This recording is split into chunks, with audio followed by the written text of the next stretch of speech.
Well, it has to be this way. We're live. We're live? Yeah. I said give me an up before we go live. Oh. Well, you said 7:30. It's 7:30. After 7:30. Is there anyone out there yet? One person. One person? Yeah.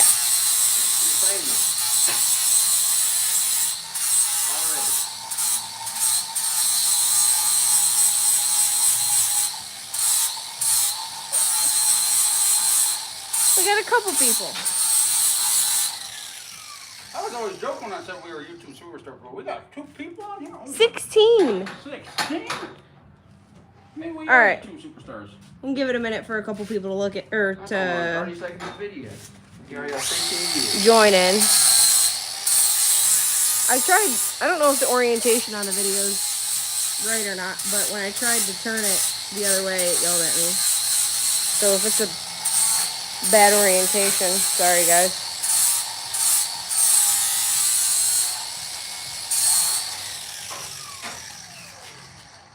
How's everyone doing today? It's hot. Yeah, it's hot.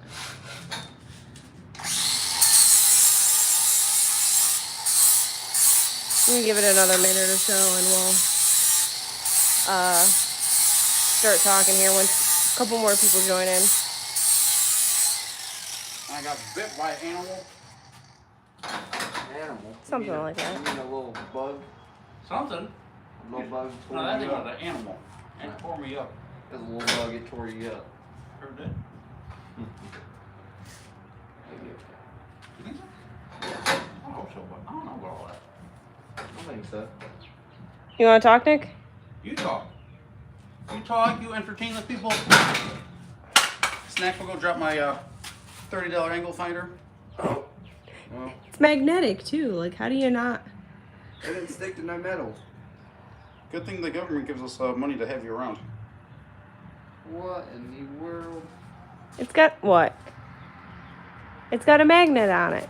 All the metal shavings attached to it? You two go entertain the people. No, it looks like dirt.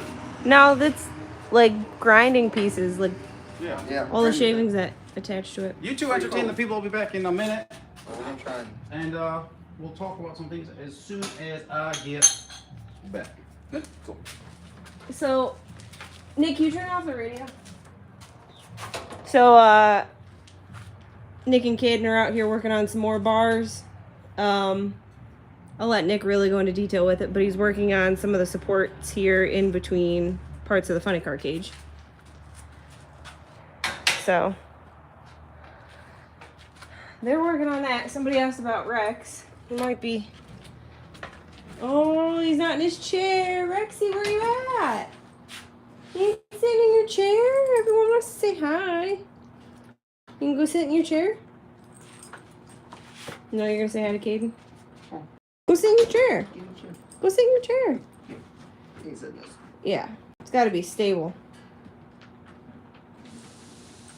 There's air conditioning in the office part of the shop here, so it's where Rex likes to hang out. He's like, I'm not sure about this. You're not gonna lay down? Here. Rex is doing good. He's not a fan of the heat, though. Are you coming out? You can come out. So Nick's showing Caden how to... We got a little bit of video footage of it. It'll be in a future video, but Nick's showing Caden how to... Why don't you explain it? Yeah. Notch the bars. Yeah. You cut them to your length and you get them to fit here using the flap discs. Yep. And then you gotta use this thing. Can you Use that to hold get it your and then- basic shape. Yep. And then use the flap disc to... Yeah, so Kind that'll of looks like that, but then you use take- the flap disc to clean it up, round it out a little bit. So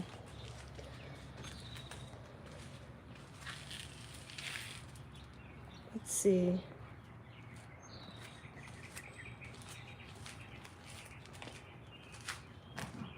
I wonder if we should get the stand for the phone, my phone. I need it. Thank you.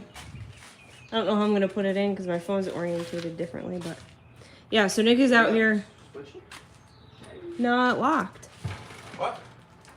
When I tried switching the orientation of my phone, it locked. Like it said it's locked the way it is, so we just gotta do it like this.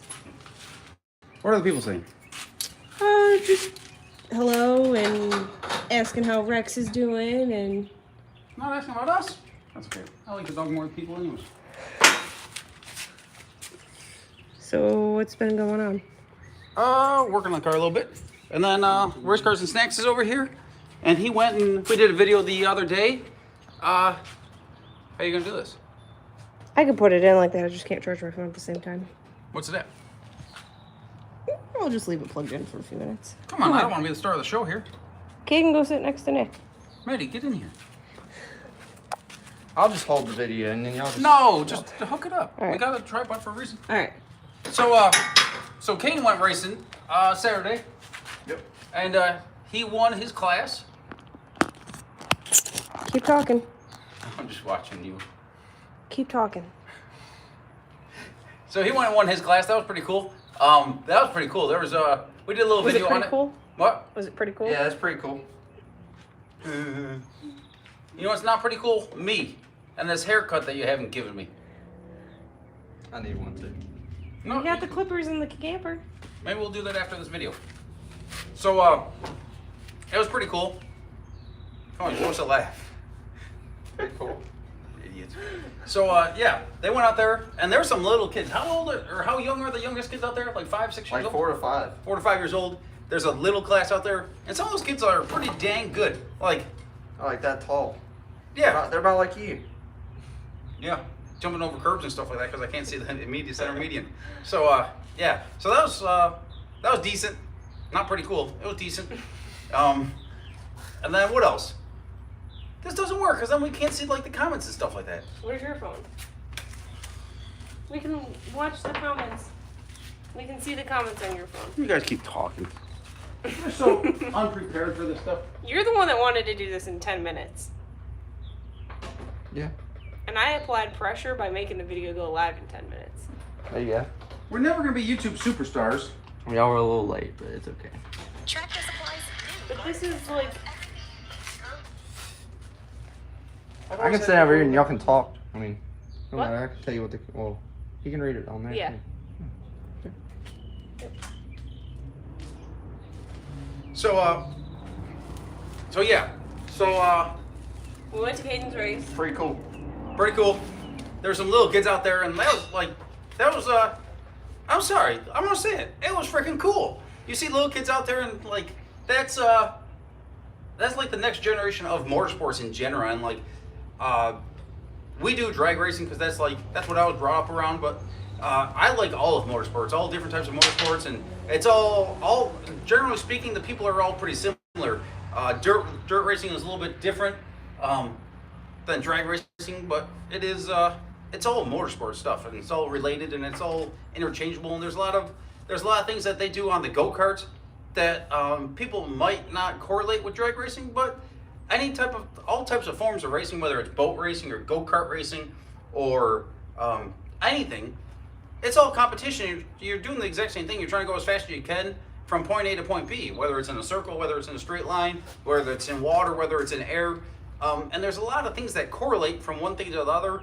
And it's not necessarily visible from just looking at it, but when you start understanding like the workings of things, they do a lot of the same things on the go-karts and like that we do in drag racing, and they do the same stuff in like boat racing as we do in drag racing, and that part of it is pretty intriguing to me. That's what I like about it.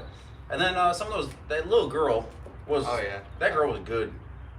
She always does pretty good though. It's like she wins a lot out there. She's like so little too. She's a little girl, and she was driving around with a neon green helmet. She'll probably never see this, but that girl, they had that battle for second and third place, and it was some quality racing. Like inside, outside, and she was running them up into the outside to take the inside lane and pushing the number 2 guy out of the way to get up in there, and like that was cool. So we took a little bit of break from doing that. We did end up going to Palmetto No Prep. Corey Stamper of Spooled Media does that deal. I'm sure he probably has a video out already. I haven't seen it or nothing like that, but I'm sure he probably has a video out already. And I think they got rained out with final 3 cars or something like that. Yeah. The weather came in, so they weren't able to finish it. But unfortunately, that's a few hours from us, and it just didn't make sense. We have too much work to get done on here, and with intentions of having this this right here, that's far from it, being a running driving car within the first week or 2 of July. So like Time's crunching. time's crunching. We got a lot of work to do. But Caden, Maddy, and I have been really busting butt on this car. Funny car cage is just about done. Some like these bars aren't all welded in and stuff like that. Simply because I still got to do the floor bars tie it all into the factory frame. So getting to the natural born Hustler that we're putting together here, I'm building this car a lot more modular than I did the homegrown Hustler, and the reason for that is I could basically back half this car or front half this car within a couple days if I got to. And I hate to look at it in that aspect, but the way I'm building it essentially in 3 pieces, where I have the main cage, then I have the front half and the back half, it allows me to, I don't even want to say it, get this car back out racing if we have like a unfortunate circumstance where You're able to work the on the ununiformed car and officer pit maneuvers us. Does that sound good? Sure. Ununiform. With no badge. That works. Okay, that works. So yeah, so if something like that happens, we'll be able to put this car back together and literally cut everything off at the main hoop here and put a whole nother back half in this thing in a matter of a couple days. Granted finances and granted other things, work-wise, we could make it happen within like a week. Finances is a different aspect of it. Parts availability. Parts availability and that, but for the most part, we'd be able to build a whole another half of this car within a short period of time. And it's not necessarily the way I want to build this car per se, but it just makes sense. It just makes sense to do it that way, so that we can be back out and racing. Because when we're not racing, it's just kind of boring and it's too much work. Yeah. And another big thing of it is when we're working on this, something like this, it's something that we can't. It's not stuff that we could be doing for other people as well. So it's not only like going backwards, we can't go forward either. So it's a double-edged sword when you have to do that. So this car, we should have this thing together. With I won't lie, like we're trying to have this car ready for dig or die end of July. Yeah. And I feel like this car is similar enough to what the homegrown Hustler was, that as long as the engine's good, HED, Hero Engine and Dyno, they found out that the crankshaft was bent, our fresh crankshaft was bent, which that kind of sucks, but it is what it is. But thankfully he did find out that the crankshaft was bent, so that was our bearing issues and stuff like that. I know in a future video, or recent, back in whatever, a couple weeks ago when we were at War in the Woods, I was stuck throwing bearings in this thing like during driver's meeting because I couldn't figure out what the problem was, and it turns out The crank was bent. the crank was freaking bent, like fresh crank, like just got back from the machine shop, was bent, and so it was taking out bearings. So after that, I was just like, you know what, like I'm done with this. Like we're beating our head against a wall, fighting these engine issues, and if we needed Pete too, I'm sure he could have had that motor together like in time to make it to like the Palmetto No Prep. But at the same time, there's risk versus reward, and with the way the economy's going, in my opinion, the way the economy's going, we gotta get this car together, tested, and competitive sooner than later, because otherwise we're just gonna get priced out of the sport. And like, I hate to say that, but that's just the reality of it. With the prices of things going and our cost of racing, we lost a homegrown Hustler in November, and literally from November until now, our cost to go racing has essentially doubled. Like, Yeah. and that's just the facts of it. And we're not definitely making double the money, especially now that we have to like spend the money and build the car. So it's, that's revenue that you're not making when you're working on your own stuff, because that's just the facts of it. So we need to get this car out there as soon as possible. And you know, I like when I get into a project, I like seeing the evolution of it and stuff like that, and I like seeing the straight pieces of pipe come into a car kind of thing. Like I like that aspect of it. That's why I suck at body work, because like I hate sanding on something for 6 hours and you don't see no difference. I mean, some people can see it, but like that's just not my thing. That's just not me. I like being particular about certain things, but at the same time, I like seeing stuff come together. That's what drives me, and that's what keeps me going. So, on top of that, we're essentially on a race against time and money, I guess you could say, right? Yeah. We're racing against the cost to go racing. Does that make sense? Yeah. So, that's that. And is there any comments on there? Anything? If you guys have any questions, shoot them out. Let's see. How do you feel about the factory floor pan firewall stuff? Well, cool deal about this car is it had a wooden floor in it, and it's gonna have a wooden floor back in it. Whatever. Factory firewall. This car's gonna have a factory firewall, factory front frame, factory roof and quarters and all that stuff. The doors are back there. It's all like, we don't have to have steel doors, but the steel doors are sitting back here. Don't strain yourself. What? Don't strain yourself. The doors are back. The doors are back there. Tom spent a little bit of time, Tom at Flying Hammer here.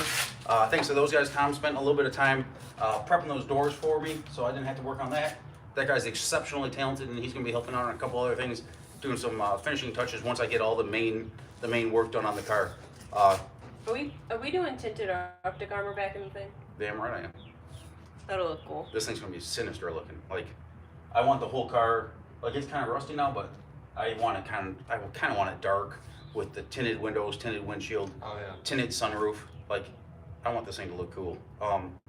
For dig or die, I'm pretty sure we don't need to have the front end on it, but this car will have a front end on it because it's gonna look freaking killer. It's gonna be like, there's some cool stuff that's gonna go on. They have all the tools in here to do the metalworking for the front end. It's gonna start off as a factory piece, but we're gonna be modifying the front end to make this thing. I want to go 200 in this car. That's just, I think we can do it. Our rates of acceleration definitely show that it's possible. Our mile an hour to the 8th definitely shows that it's possible. And you're on the right track. I definitely think the car, I think we could have gone probably 190 or so in the homegrown Hustler. Maybe a little bit. If we took the wing off or put a smaller wing on it, we probably could have gone 190 or so with the homegrown Hustler with the 8th mile time and the rate of acceleration. But yeah. So somebody asked, Lance asked, what rear end do you run in what gear? The rear end that's in this car, we'll talk about this. You want to hear a story? We didn't film all this stuff because we weren't YouTube superstars back then. We still aren't. But this is the rear end that I built for the Dirty 30, our 4-door 1930 Plymouth sedan that I pulled out of a barn back in 1956, or not in 1956. I wasn't alive back then. But it's sat in a barn since 56, and I pulled it out in like 2015, 2016 or whatever, and started building that car. And I'm gonna be doing a whole video on that because I was doing the cage on that car and living at my mom's house, and like we didn't grow up with money. The garage door was literally open like a foot, and I'm working building bars and stuff like that, and snow's blowing in the garage. But like I literally had to bend like the main cage and parts of the cage with the door open with like in the snow and stuff like that because of the because like we didn't have enough room in the garage. So yeah, that car was that was a cool deal there. But this rear end, it started off as a Modular kit, so it just had tubes and like the center piece. So then I went and did the back brace and the brackets and this and that, and built it all for the leaf spring car and the Dirty 30. Well, we lost the Dirty 30 in the fire, and this thing was like toasted. But when we lost the Dirty 30, like we were literally like, if there was parts you could use, they were used. Yeah. And like, unfortunately, the used aluminum tubing I got cost us like $2,000. Friggin' damn! Like the aluminum tubing folded on me when it came into boost, and we lost that one race in the finals. because the aluminum tubing crunched on itself. But I reused all that piece, and I cut off the back bracing and everything like that. Borrowed a jig from a local racer, Doug Vanstrom, and I put in the jig, and like the tubes were like 3/8 out. But me, Maddy, and my uncle was hanging out at the shop and or at the house, and I heated that thing up with a torch, and I had it on the cherry picker. So like I literally had the legs, the tubes, and the housing underneath the cherry picker, and I had chains along the center section, and I was heating and cooling with the acetylene torch and getting the tube straight. So this is gonna sound barbaric, and it is, but we've been like 113 60 foot with this rear end after that, so like it worked. But heating and cooling, and heating one side, cooling the other, and bending those tubes back into straight. And once I got them pretty close, within about less than an 1/8 inch or so, I went and welded on the tubing ends and stuff like that using the jig, the 9-inch jig. And then when I added on the back brace and the 4-link brackets and all that crap, it got all its integrity back. It's a mild steel housing, Fab 9 style mild steel housing. So mild steel is one of the reasons why we didn't rebuild the Dirty 30. It was a chromoly cage, and chromoly gets brittle with heat. Mild steel isn't nearly as the metal integrity doesn't nearly change as much with heat and stuff like that. So we reuse the housing, and it's been good. But rear gear ratio, I've ran everything from a 308 to 410 in it, and I've taken into consideration the weight of the car, starting line ratio, and whether we're racing 1/8 mile or 1/4 mile times. And I also take into consideration where I want my shift point to be, depending on what we're racing, what type of surface we're racing on, dictate where the point is. So we run a two-speed 400. Nothing. I'd love to have a close ratio 3-speed, but that stuff's just big money. So we run basically what they call a turbo glide. It's a 158 first gear, 1-to-1 high gear, 2-speed deal. And I linked that up through an electronic shifter, just so I could really start pinpointing my shifting points and stuff like that, and power management, and I could integrate some cool stuff into that. So yeah, but getting into it, like to add into that a little bit, mechanical workings. There's electronics. Don't get me wrong. We run a lot of electronics on this car. We lost just as much money in electronics in the Dirty 30 and the Fire as we did everything else on that car, and that's no joke. We had a lot of money of electronics on that car. And mechanical workings, electronics will never fix the mechanical workings. It just is what it is. When you can start a good mechanical working object, will work very well, and electronics can complement that. But a lot of people depend on the electronics to make the mechanical operating, the mechanical aspect of things work, and it's just not ideal. What was the next question? Do you think that you should change your 9-inch rear end and put a GM 7.5? To hell. I broke a 7.5 inch and broke on a GM 7.5 inch in high school with 500 horses, and we make way more than that. Yeah, 7.5 more than last. What you got? You probably got 8.5 inch. 8.8. 8.8. Oh, they got like an Explorer 8.8 in the rest time. But yeah, That's pretty good though. That's what Dad runs in his car. 8.8s are pretty good. The 9-inch is nice because it's a center section. I don't know if you can see it back here or not. It's all friggin' scuzzy and stuff like that. It's still got grind and stuff like that, grime on it from flying through the cornfield or through the dirt. But it's a center section, so there's 14 bolts. So I pop out. That's another reason why I don't do hard lines on my rear end. They're all braided lines on the rear end, because I can pop the axles out, just take the calipers off, slide the axles out, pull the center section out, toss the other center section in, slide the axles back in it, and I actually use the drive shaft from the homegrown Hustler.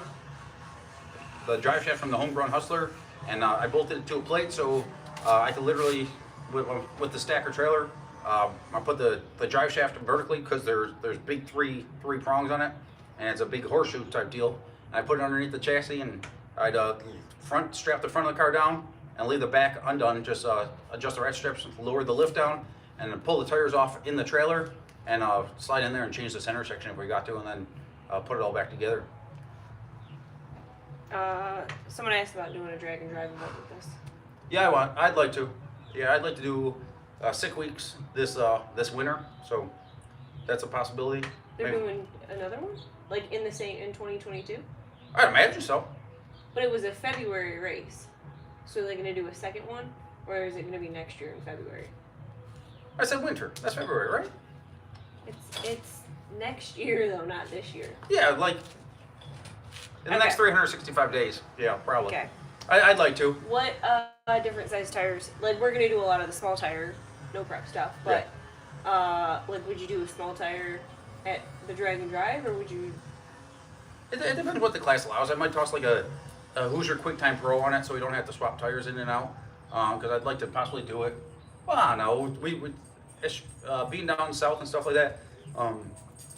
We're not down south a lot, and we're not going to be traveling nearly as much. We're not going to travel nearly as much with the cost of everything right now. So I wouldn't mind bringing a trailer, even if it was just filled with merchandise or something like that. I think that would be pretty cool. But I wouldn't mind doing the drag and drive event. No trailer, no parts in the trailer, rather. Like, I mean, I don't even know if they have a no trailer class or whatever, but or award or anything. But I wouldn't mind just having merchandise in the trailer and basically have the car self-sufficient.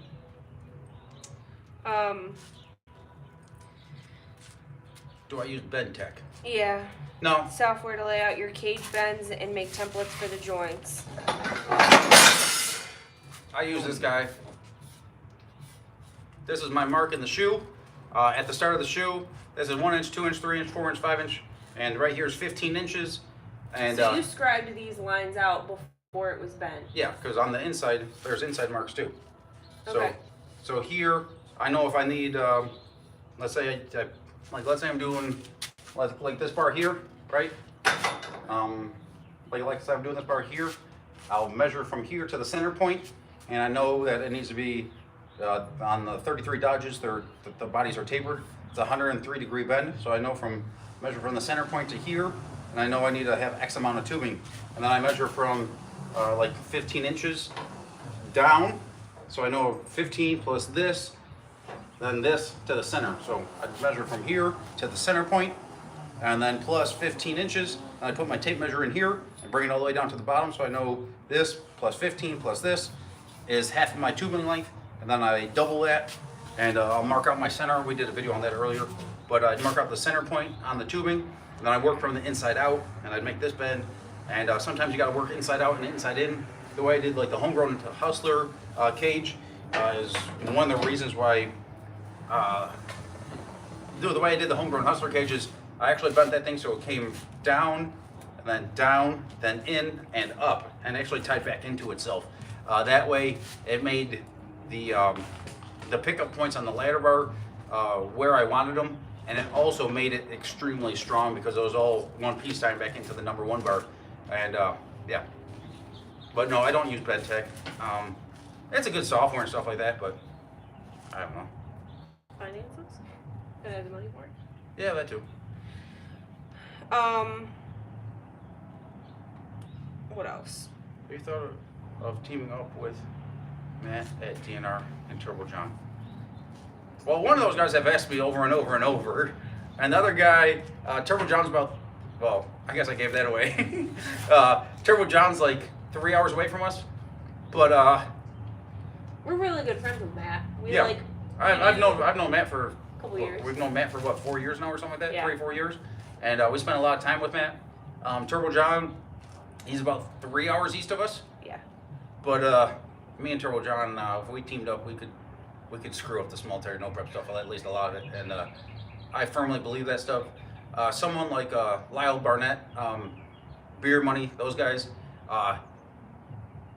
the guys that I don't know Lyle himself very, very well, but I know a lot of the guys that are in on that car pretty well, like the workings behind that car, and those guys have a team that's like that's the most educated small tire no prep team out there right now, bar none. And like their history and their record proves that. There's a lot of smart people on that deal, and our small tire no prep stuff, we're going pretty quick, but all those guys on that team have been and worked on projects that have been way faster than Beer Money is. Don't get me wrong, Beer Money's fast as hell, but all those guys have built and worked on cars that have gone deep into the threes, or at least gone 380s or 370s and hold the records and this and that. And they have a team, right? Like us, it's essentially me and Maddy. I mean, being down here, we started getting a little more people and stuff like that. But at the end of the day, when we go racing, it's me and Maddy, and she basically only knows what I taught her. So that's a little bit of a struggle. But at the same time, the traveling we do and stuff like that, it's difficult to do the team type deal. And I don't know, I'm pretty open about like the stuff we do, and I'm too open about like how fast we go at some of these events and stuff like that. And Maddy's always kicking me in the shins, be like, Nick, you're not supposed to say that stuff. And I was like, I know, but like at the same time, like I feel like, especially with the homegrown hustler, if I was on my game and like we didn't have a parts failure, you're gonna have a hard time beating us. And that's just the way the car was. That car was good, and that car did everything I wanted it to. And if the car does what I want it to do, you either gotta take a chance, or you gotta be, I don't want to say it that way, but like you either gotta take a chance or you gotta be really freaking good to be able to beat it. And that car was just good. I mean, we only hit it 5 months, but like I would target a 60-foot time, I'd target a 330 time, and I'd target an 8th mile time in mile an hour. And generally speaking, my 8th mile time in mile an hour was within a tenth of a second, even on like the worst no prep surfaces. And mile an hour was generally within a mile or two, 1 or 2 miles an hour. And granted, no parts failures. We had way too many of those. But when the car was right, it did what I asked it to do. And at that point, you really can't ask for much more. But as far as the team aspect goes, if I had someone be like, hey, Mid-America Customs right now has the best or the most sizable team out there, and when you have 8 rounds of knowledge versus someone that's independent like us, where we go somewhere and we have 1 round of data or one pass to go off of, and if that pass isn't perfect, we might not have no data going to the second round. And another team like those guys, they might have 6 or 8 passes on that surface.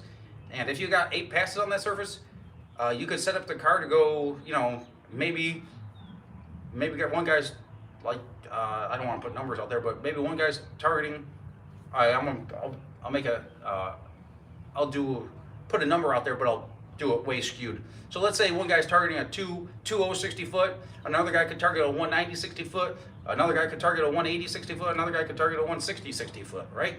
And if you're doing that, you will know what that surface will take, because all the cars are running as a group, and they know that this suspension tune-up, this power, this, it should do this. And if it takes it, well, then this guy knows that, okay, I could go this with this suspension tune-up, this tire pressure, this, that, this, blah, blah, blah, blah. And maybe we'll just try to pick it up a 200 RPM on the leave and see if it takes it. And you'll find that threshold of what that surface likes. And there's a threshold, and when you're doing it 100% independently, that's why I ran the Homegrown Hustler quite a bit different than everyone else, because I didn't know, you don't... Limitations. What? Limitations. Yeah, you don't necessarily know what the limitations are of the chassis, because we didn't do a lot of testing with that car. So part of that issue was being in an area where like the weather wasn't all that great and everything else. So yeah, I was really looking forward to this springtime, because that car would have been doing very, very, very well this coming springtime if we had several months to test that car. If we had all of December, January, and February to test that car, people were going to have their hands full with that thing. Will you all build a cage for RCS? He's making money to buy some chromite. I don't know who that is. Race cars and snacks. Oh. RCN? I don't freaking. Race cars and snacks? I'm sorry. I know who you are.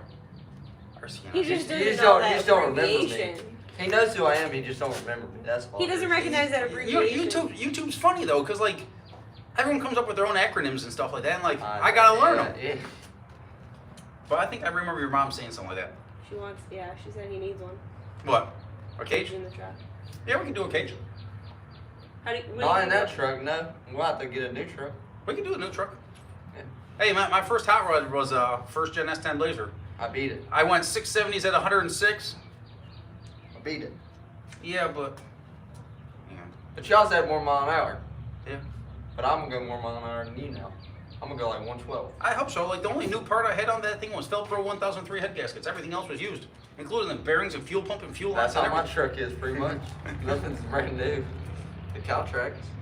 Well, once you get a car that you're Well, not gonna be work- racing, like it's gonna be a race car, we'll get you a cage in it. Yeah, mom. We'll build a cage. Mom's been talking about throwing a cage in that Right. truck. Yes, Kelvin Smith, 100%. I was 100% racing myself and not the other lane. And if someone beats me, like for example, the guys out of Georgia, they beat us first round at that $250,000 race, and we laid down a pretty killer pass. And those guys, they kind of swung for it a little bit, and I made one small mistake in my tune-up, and my scramble button didn't work. I hit it and it didn't do nothing because I made a change in the tune-up, and It didn't scramble. it didn't scramble. I was like, oh my God, this car wants to go. And I was like, it ain't doing nothing. I was just like, but that was a close race, and I give it to them. Those guys made a killer pass, and we made a damn good pass as well. And I should have been able to pick it up 2/10 past the 330, and it didn't activate the scramble button. So what ECU do you use? We have the Holly Dominator. I've been using the Holly Dominator ever since 2014 in the mid-engine S10, the stretchy truck. We put, this is probably the guy that bit me. Guarantee it. That's all I was trying to do. You see how big my foot is? Got a golf ball on my foot. Been using the Holly Dominator since 2013, and there's definitely people that know the system better than me, but I do a lot of cool stuff with that thing. Like, a lot of cool stuff with that thing. I feel like the way I can describe the Dominator to anybody, and I'm sure like there's other companies that have a similar program, but the Dominator, like anything you can imagine. People are that way. Yeah, but I want to make sure that you like agree with this. Anything you can imagine or like think of that you want to do on the car or integrate into however you want to find out information, it's possible to do that. Mhm. So You could do one to, if you guys are familiar with like ladder logic and stuff like that, or basically like chain of operations, you can do some pretty cool stuff electronically with the Dominator. And like if this happens, then do this Mhm. kind of thing. or if this happens Or and this if- happens, then yeah, then do that. So or if this happens at this time, then do this. Yeah. You could do some really cool stuff. And I was really just starting to get into integrating some of the stuff that I was really working out with, really integrate with that thing. So yeah. So also, guys, want to touch base and say we appreciate everyone that likes and subscribes to the channel. Subscribing to the channel doesn't cost nothing. You could hit the subscribe button. There's the subscribe button, and that just like basically lets us be in your news feed, I guess you could say. If you're or lets you know that we are posting. If you hit the bell notification lets We'll you give know you a when we notification, post. yeah. So you could have your phone in. If you hit the bell notification, it's in the lower right hand screen of the videos, I believe.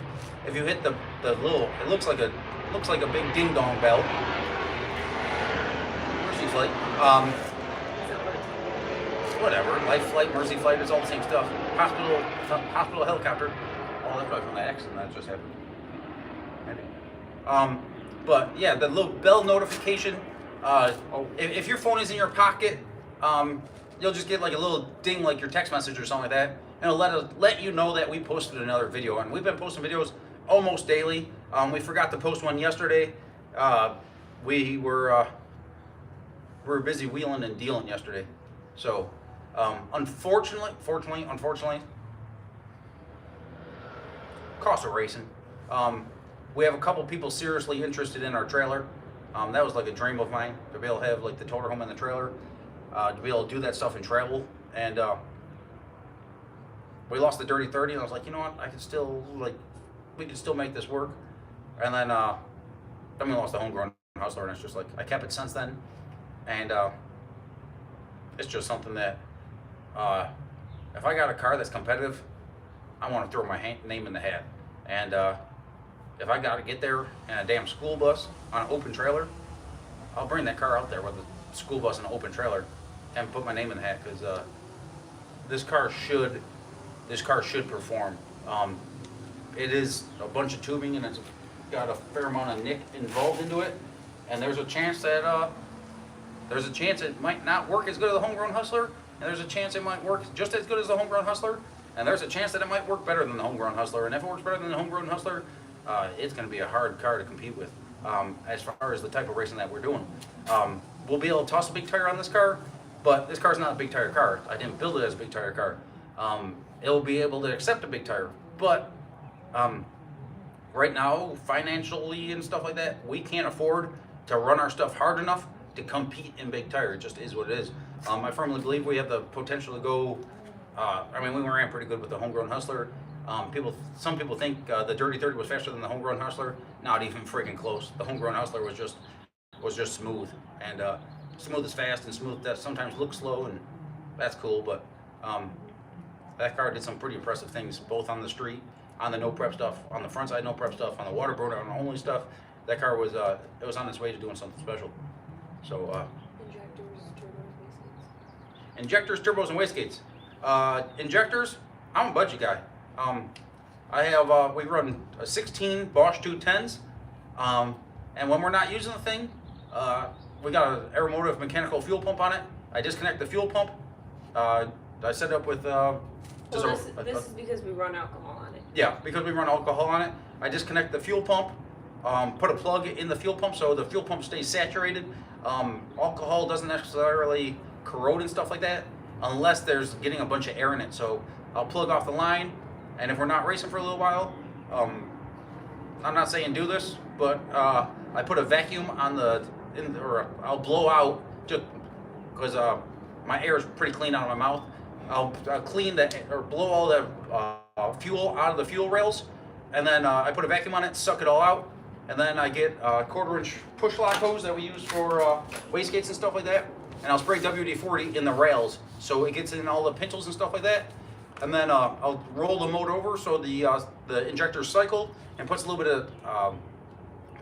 of WD-40 all in the injectors, and then I put a vacuum on one side of the rail, and I spray WD-40 on the other side, so it creates this big swirl pot of WD-40 in there, and it just makes sense to me. I don't know if it's wrong, I don't know if it's right, so take it for what it's worth, but that really helps keep those injectors clean, because they are not necessarily compatible with methanol.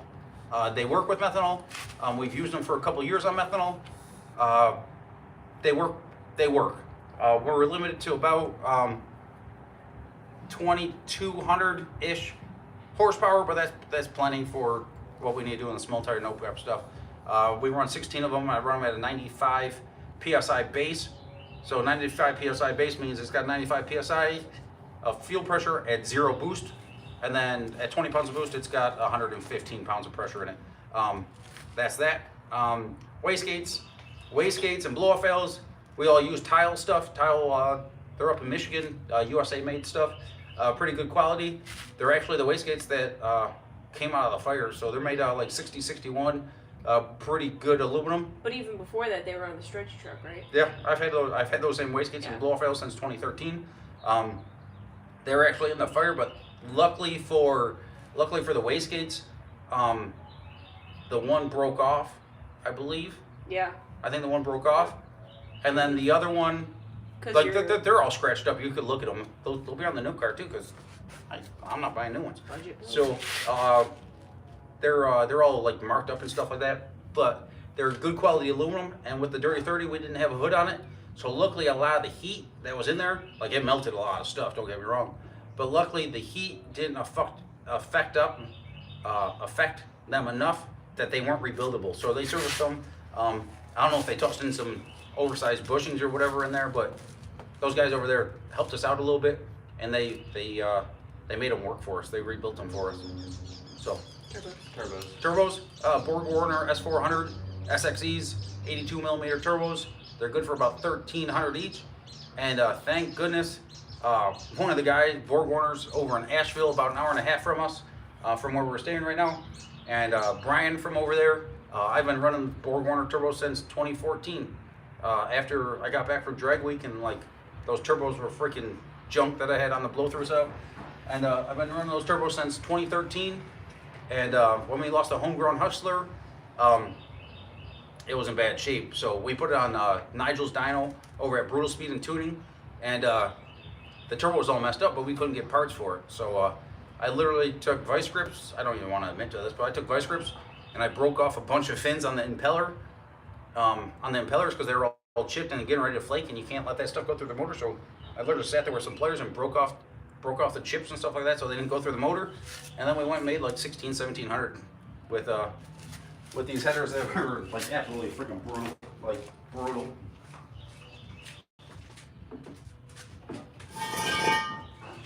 Those aren't, you can't even classify those as headers. These are stock truck manifolds from a 90s, like a 90s pickup truck. And we made some decent power through these suckers. But yeah. That's what we had on the Turbo John's Mustang. Yeah. Stretch tank, whatever the hell you want to call it. Yeah. We had that on there, and they're I think I paid $50 for them, whatever, and my 2-hour turbo kit. But yeah, but recently, just after War in the Woods, they dropped off some new central housing rotating assemblies. Central housing rotating assembly of a turbo is not the compressor and not the turbine housing. We run stainless turbine housing, so we could run a V-band on it. This is what attaches to the turbine housing on the turbo. We run tile V-band housings. That allows it to have the right collector size I want. It's a V-band flange, being a V-band flange and not like a like a standard 4-bolt T4 flange. It allows me to make the car very serviceable. On this car, we're going to be reusing the headers that I built. They need a little bit of loving, but we're going to be reusing those headers on this car. And yeah. So the headers that I built for the Dirty 30 that we used on the homegrown Hustler will also be going on this car with a little bit of modifications. And I run studs in the heads, and using the V-band style, we can literally pop the headers on and off, and have the whole turbo kit off of this thing in like 15 minutes.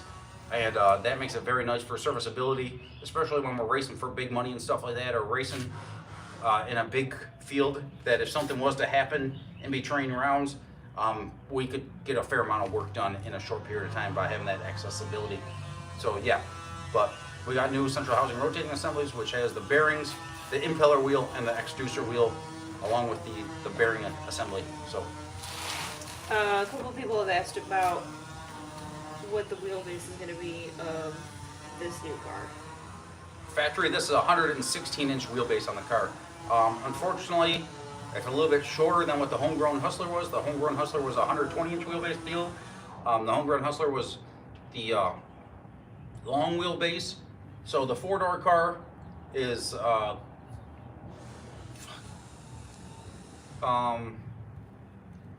there's 3. It's slightly shorter than this one.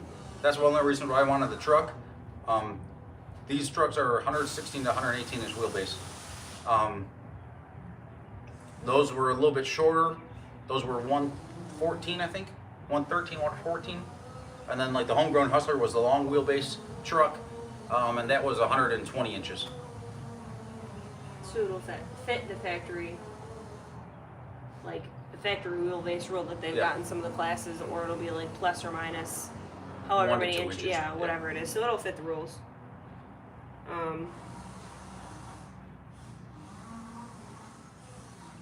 Well, there's a lot of comments coming through. This is cool. I know. I appreciate you guys. Everyone that supports this journey. It's pretty cool. We've been releasing videos quite often. The view count started dropping off a little bit, but hey, we're gonna do the stuff either way. So, are you setting the motor back in the firewall more? No, it's factory firewall location and the factory location and everything like that. I feel like if this car produces like I feel like it should, I can't afford to build this car pushing the rule set, because I can't go back and change it. Like, it is what it is. And I feel, personally, I feel with the way the economy's going and stuff like that, car counts are going to start dropping off.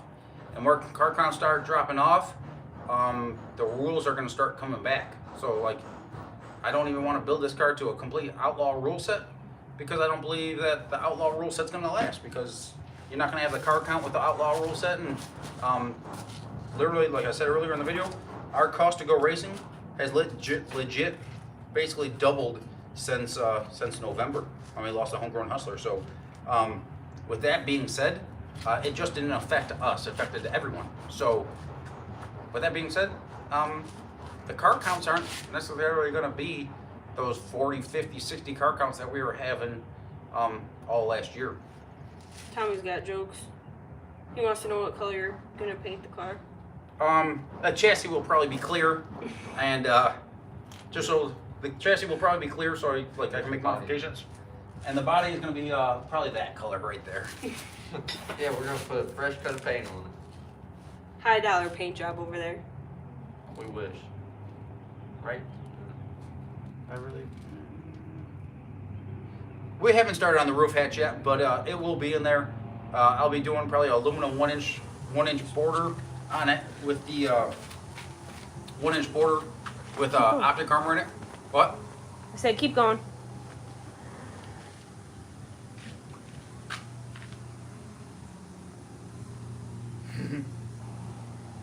What? Oh yeah. What would it take to get a C10 in the 10s? Probably a 410 rear gear. Probably honest 450 to 500 horsepower to get a C10 up there because they're a little bit heavier. Australia. Oh yeah.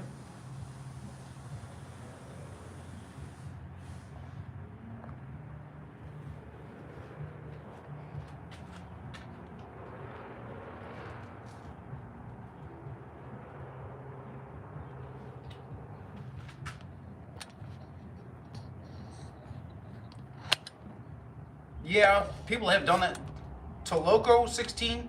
Yes, people have done that, but I don't know. We don't cheat. I cut a pretty good light. I've gotten 5 triple O lights on a Pro Tree. I've gotten 3 or 4 red lights on a Pro Tree without deep staging 400 Pro Tree. So yeah, people have cheated by using like a photo sensing deal, but also on a flash. I would say, does that work on a flashlight start? Like on a flashlight start, where the person's gonna be in different areas, and with all the cameras and stuff like that going off, I don't know, probably be bad things to happen. Are you setting the motor back? Are we all running over that? No. Those are coming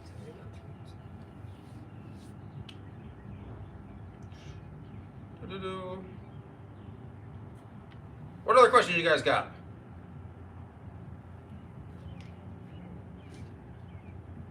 What else is there on the car? What you're talking about? How much more fabrication? Okay.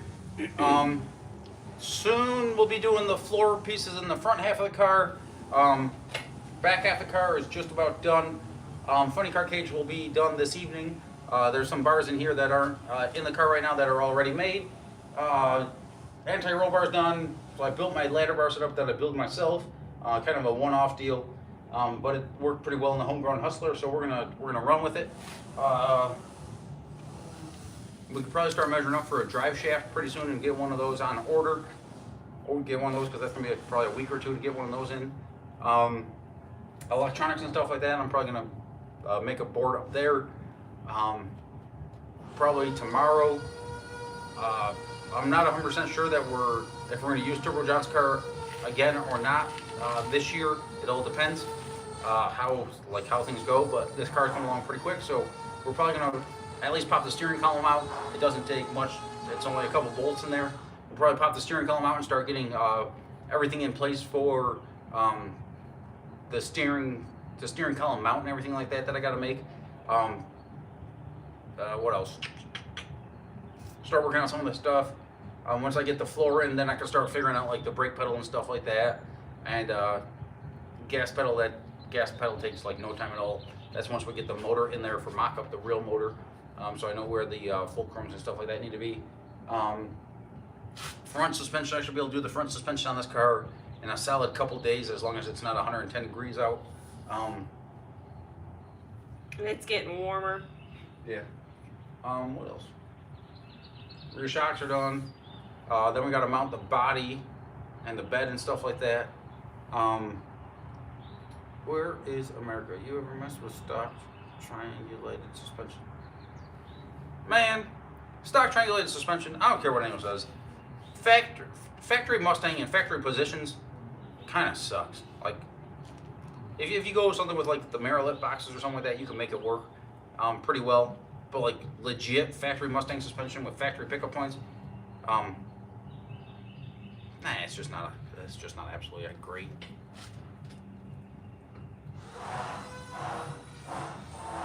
We use the same brand suspension as the one Hustler.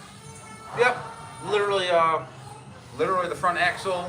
I had Whack Customs build me another axle, just a bare axle. I need to put all the brackets on it and my rack and pinion mount and all that crap. But I have another axle, but the one in the homegrown Hustler was a 6-inch drop. He's no longer able to make the 6-inch drop one, so he only makes the 4-inch drop ones. So I'm gonna set the car up so I could run either or. But I'm gonna do this very similar front suspension, basically the same front suspension as the homegrown Hustler was, because that thing worked pretty dang well, and we were able to make it work pretty well with the drop axle. So, how fast is your go-kart? 60 to 65. 60 to 65 miles an hour, depending on if I'm driving or if he's driving it. I don't know. If I drop the gear, I can go 80. Like, you can go 80 if you drop the gear and you throw a dual slide in it, which there's a little slide in it. What is Rex's favorite snack? Everything. No. That dog will eat just about anything. That's one of the reasons why, like, his favorite thing to do is roaming around at the track. He's sitting out there scrounging for food. People give him hot dogs, hamburgers, whatever. Your mom says you only go 55, you slacker. You're embellishing it. No, she's wrong. Because the kids class go 55. 9-inch. Yeah, 9-inch rear end. It's a Fab 9 that I built using a Mosier, starting with a Mosier kit, I guess you could say. How do someone contact you? HustlinHorsepower@yahoo.com is the email. I kind of want to set up a P.O. box because we have a lot of young kids and stuff like that that want to send in pictures and whatnot, or fan mail or whatever. We'll probably be setting up a P.O. box soon. We do have an address that we can use, but what's Nick's thoughts about the UFO truck?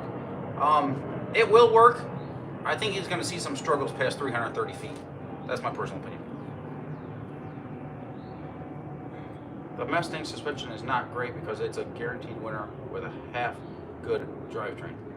Yep, sure. Don't get me wrong, Mustangs work, but they also work very well because the aftermarket support is all over the place.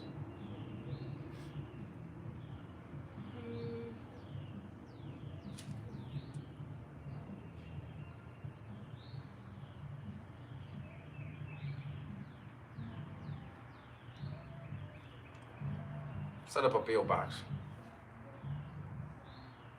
We're hoping to go racing. We're hoping to be a dig or die and represent ourselves well with this car. We ran pretty dang well out there with the homegrown Hustler.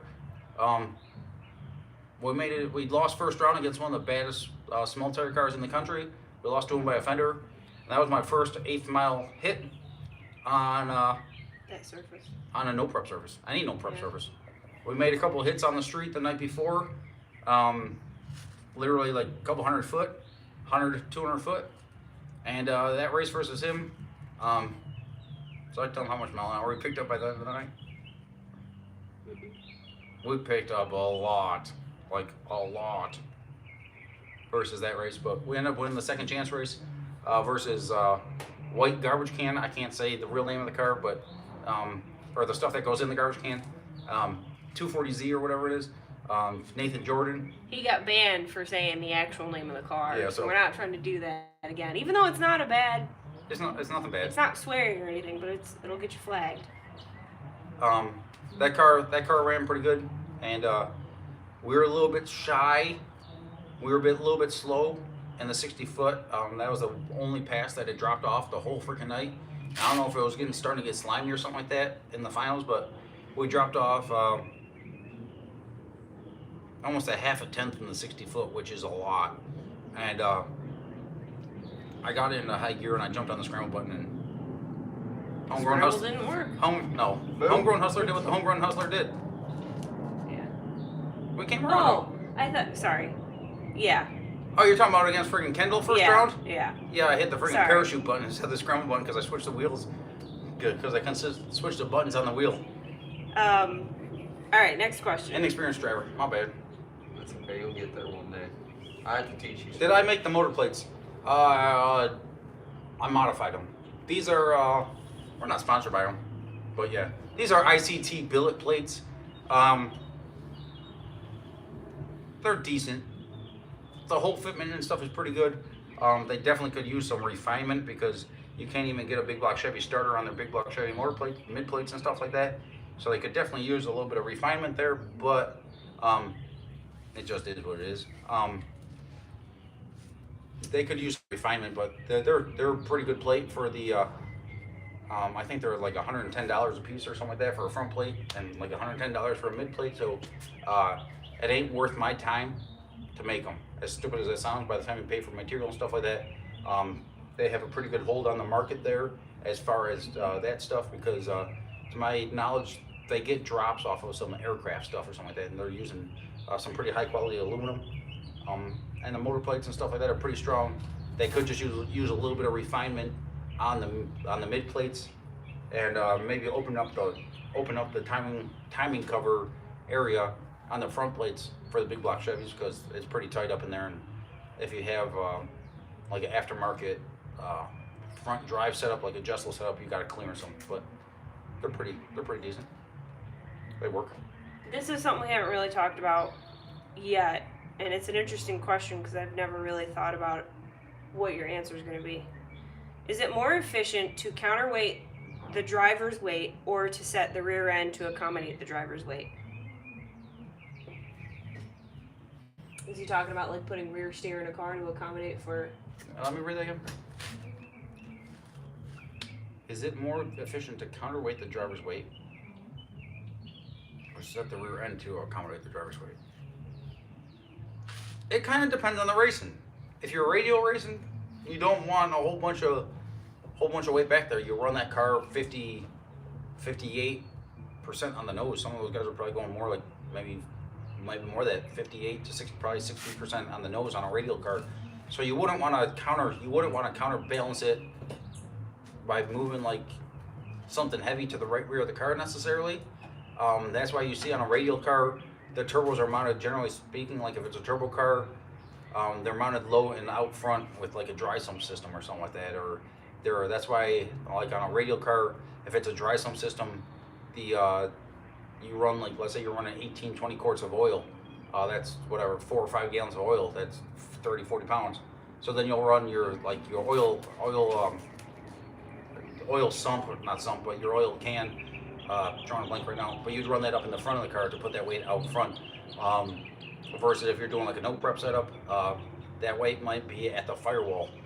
Versus depending on like the axle, front of the axle, behind the axle type of stuff, just to work on the leverage aspect of that. You also see a lot of different things like that, nitrous bottles or fire bottles. You'll see those offset in cars, or like the Judge or whatever, that radial car. They actually have one turbo. The driver's side turbo, I believe, is mounted out front, at the front of the front clip, and the passenger side turbo is mounted at the firewall on the passenger side to like help stagger that weight.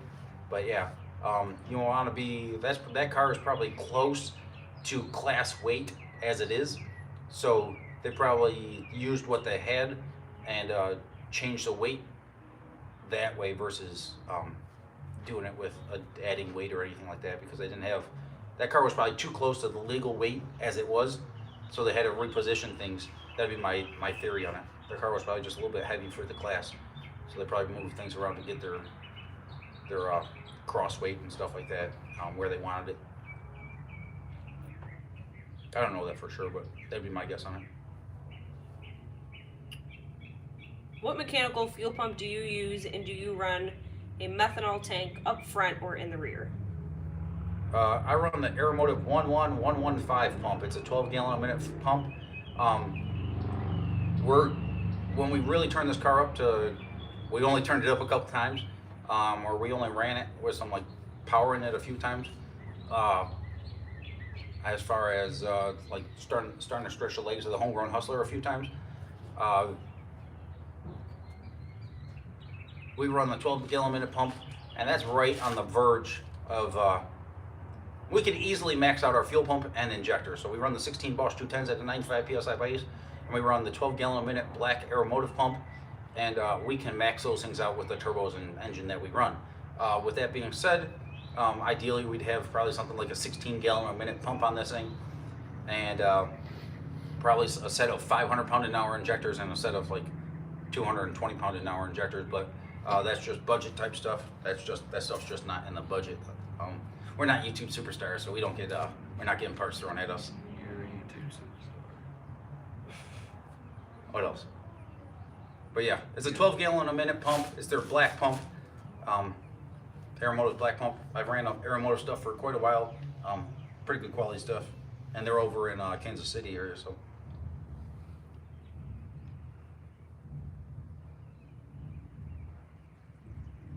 What is your thoughts on Learning Instant Center?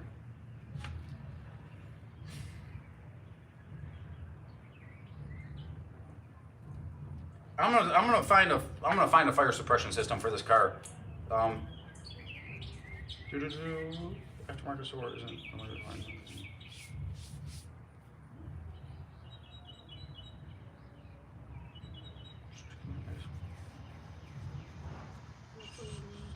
What? Oh yeah, we need to find some wheels for this car. I have one rear beadlock that survived the accident. It's a 15 by 14 with a 5-inch backspace, Chevy bull pan, 5 by 4.75. I know someone out there has one that got damaged, so they have one good one. If it matched, great. If it doesn't, I'm okay with that too. When we win some money with this car, we'll go find a nice, good used set of wheels for the thing. But we got some front wheels to use that are on the Mustang right now, but they're a little bit heavy. Ideally, we'd find a little bit more like a race style wheel for the thing, for the front, but we'll use those for right now. And we do need to find some rear wheels for this car.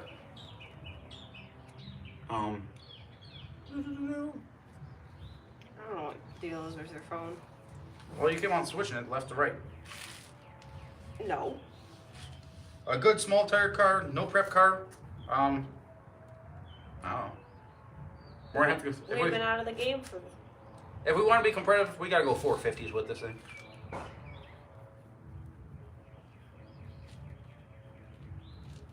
about right. Mick said the other day he weighs as much as the rear end. No, that rear end weighs more than me. I promise you that much.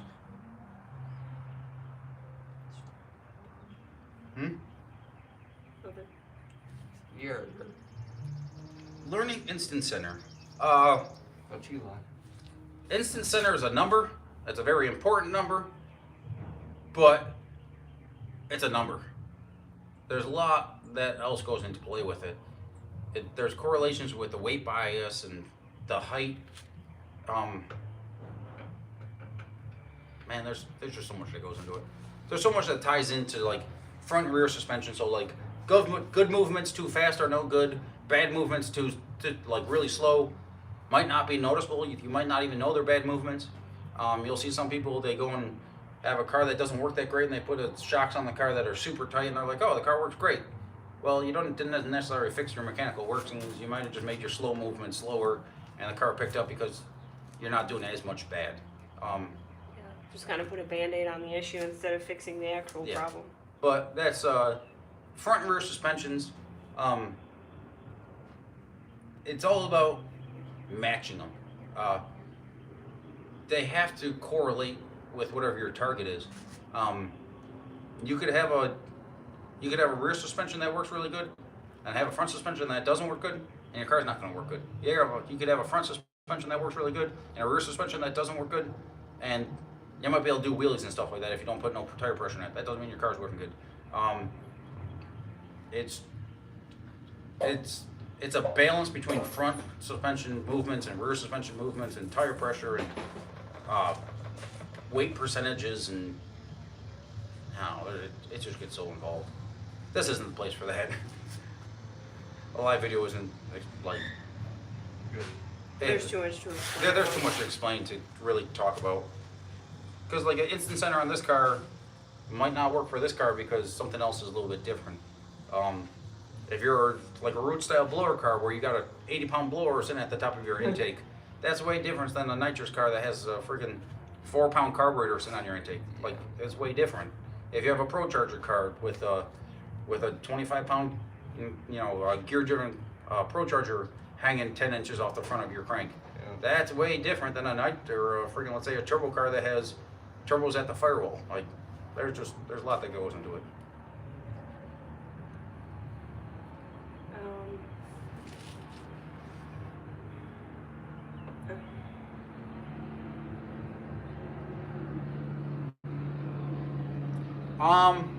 What direction do you think the no prep is heading now that we have a big money's attention and they're taking it over? Well, I don't want to admit to that because you're going to break my damn heart. Are they taking over? Hell yeah, they're taking over. We're going to have a really hard time competing with big money. It just is what it is. That's racing. That's competition. You can't really complain about it because that's racing, right? There's teams or there's people that have better funding. There's people that have better social media followings that get parts thrown at them. There's people that have spent more time developing their social media platform than building their car. It just is what it is. Like, that's just what we have to fight with. That's just what we have to compete with. Me personally, when I was busy working 80, 100 hours a week, going to work and then coming home and working all day, working on the car and making a Facebook post, that doesn't nearly get the same attention, even though I did it for 10 years. That doesn't get the attention that someone that puts out a video gets. It just is what it is. We traveled all over the country. We met a lot of cool people. We made a lot of awesome experiences, but we really didn't document all that stuff. We didn't share it with the world. We shared it with ourselves, and at the end of the day, we know what we did and we know what we had fun with, and there's a lot of times we went out testing, just me and Maddy. There was times that we were up all hours of the night, like literally testing out on the farm road until 6 o'clock in the morning, and we put the car in the truck and trailer in the driveway, and she goes off to work and I go off to work, and then we come back and do it again. And we didn't video that stuff, we just did it. And unfortunately we did a lot with the Dirty 30, and the 30 was just, my mom sold her house. I was still living at home. We were traveling and stuff like that, but I was living at home. I didn't really have a garage to work on. Like, I did a lot of work in the driveway, and I just didn't have the capabilities at that time to build a car like the homegrown Hustler was. And if I had the what's it called? Resources. The resources, I guess you could say, at that time to build a car like the homegrown Hustler, shit, we'd be 2-3 years ahead of the game right now. Or 2-3 years ahead of where we are right now. And I still think we did pretty dang well with the homegrown Hustler. And we literally went, we damn near went in the fours with that car on its 10th pass. And that was not one shock adjustment, not one shock change. Like, literally, not one shock change, not one bar angle change. This is front or rear or anything. Bar angle change. Not even setting the alignment. I set the alignment on the bench and put it in the car and checked it, because it's a drop axle with a rack and pinion that is mounted directly to the axle. And we went pretty dang fast, and we went, towards the end of the year, we went over 30 miles an hour faster than that to the 8th, than that pass right there. So that car has some freaking potential. Like, it did. That's just the facts of it. But can we afford to run 450s consistently? Probably not. I don't know if I have the parts, the quality of parts and stuff like that it's going to take to run that ET consistently. Do you think that you'll need to do that at every race, though? No, but some of them. Yeah. Frontside no prep. You're definitely aiming for 450s. you're gonna have to Yeah. go. You're gonna have to fly. Backside, you're gonna have to be able to just. I mean, I don't know how fast we went on a backside event, like on a street surface, and I think we could paint what if we could make this car do what the home run Hustler did, we could compete with 90% of the cars out there. But if you're faster than 9 out of 10 guys at the track, and there's 20 guys there, guess what? You still don't get paid. That's just the pay structure it is right now, and we can't afford to go racing unless we have a car that we feel is a top tier car. And that's why I feel, going back to that one question, I feel like it's on a decline, because people don't have that extra, you know, $200, $300, $400. Now it's going to take $500, $600 to go to that one big no prep race a month, where it was, you know, 40, 50, 60 cars at that race. And if it's going to cost someone $600 right now, people don't have that. That's just the fact of the matter. I sure as hell know we don't have $600 of disposable income just to go to a race and just to make a memory. It just is what it is. So we got to go to races that I'm definitely not going to cherry pick a race, because like I'm competitive and I want to. The screen. Yeah. Okay. No, There was a yeah. Street Outlaws No Prep Racer, No Prep Kings Racer that had an issue with a broken wishbone, and I went and posted a video at 5:30 this evening. So go back and watch that, guys. I don't really push our videos onto people, but that's one video that I would really like everyone in racing to see. Not because it's my video and we'll get 2 cents or a penny from you watching it. But There's a lot of it education. there's a lot of education in that video, and I try to do it as tastefully as possible, and we're definitely going to get some hate on that video, but there's times when everyone, myself included, that we can be used as good examples, and there's times when something we did can be a learning process, whether it's something you can learn from, whether it's something that examples. When you learn something, I talked to one of the guys that I don't have to name his name, but I was talking to a guy a couple weeks ago about family stuff, and he had a father that wasn't necessarily the best father, and I was like, hey man, I said, you're doing the right thing, because we can learn from good examples, but we can learn just as much or sometimes quicker from a bad example, because and not to say it that way, that kind of correlating it kind of wrong, but you can learn things from good methods, and you can learn from bad methods too, or improper methods, or not as efficient methods, I guess you could say. So that video that I did, we're gonna get a little bit of, so there's gonna be a couple people upset about it, but at the same time, I truly like racing. Like racing is what I do. It's something that I love, and I love racing because I do, right? Some people do this stuff for other methods, especially the social media people might do it for altered intentions. But that was a funny joke, wasn't it? Yeah. Some people might do it for altered intentions, but yeah, it's I don't know. Finish it off for me. It's a good video to see, because it sheds light on stuff that even professionals can miss. And luckily, that high dollar car that many people have sacrificed a lot to put together, very well could have been lost if it didn't break in the trailer. Yeah. And who knows what else it could have done? Who knows if that car might have cost a life? Who knows if that car could have went over and flipped over the wall and went and hit someone's camper or something like that. That stuff happens. It's racing. We're going fast, and when you're going, you know, that car goes 200 miles an hour to the eighth. It's been car's probably at least been 380s if it's running big tire no prep kings. It's probably been 970, 980, 60 foot times. That's freaking fast, like really fast, guys. And if you see the video, I encourage you to watch that video. If you see some very simple things that were missed, and it's gonna come out wrong, but it is what it is.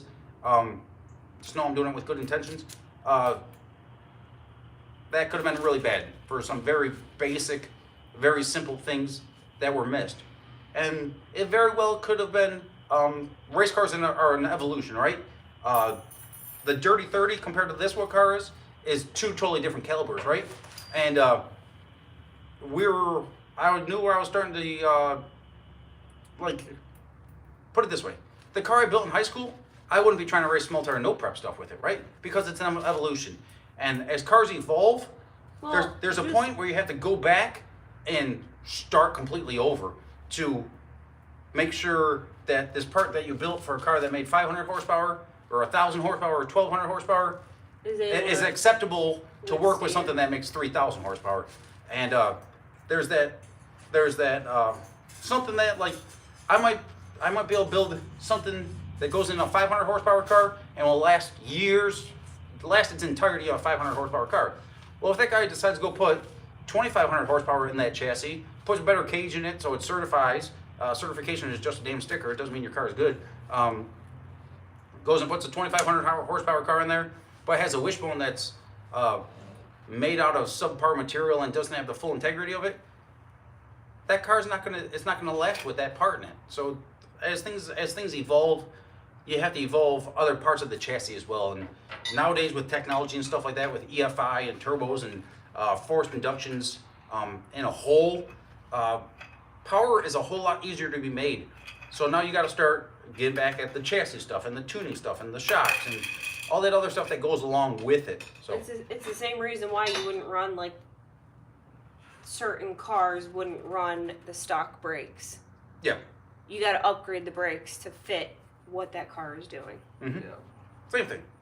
Good analogy, babe. You're so smart. I'm so proud of you. Woo! You're a YouTube superstar in the making. What do you mean in the making? Yeah, I already made it. She already made it. That's only because she's Already on the. That's only here. because she's got a nice butt and she doesn't have a chew pet hat. Hey, if I had a nice butt too, and long brown hair, I'd be a YouTube superstar already. And you're a girl. I'm not taking that away from some of the a lot of the females out there. A lot of those females are real bad, like badasses. There's a lot of them doing some pretty cool stuff out there, and don't take what I said there the wrong way. It's cool. Whether it's young kids, whether it's adults, whether it's females, whether it's males, whether it's teenagers coming into the sport, it's all good for the sport in the hindsight of things. Just like monster truck racing and NASCAR stuff, different demographics help everything. They just do it. They build the sport as a whole. What's an analogy? What is I an had my analogy? one for today. I'm done. What? Yeah. Stock brakes. Oh, you're so good. You're so talented. Maybe I'm gonna sand your finger like friggin' snack sanded my finger earlier. Well, you shouldn't have had your finger there. I think that's your fault. Your finger shouldn't have been near. I was pointing at something. He's like, "Meow." Oh, that right there. I was like, dude. He's like, did I get you? He's like, no, I just squirted you with blood. It looked like I don't have HIV or something like that. Oh man. Oh my. Oh man. Any other questions?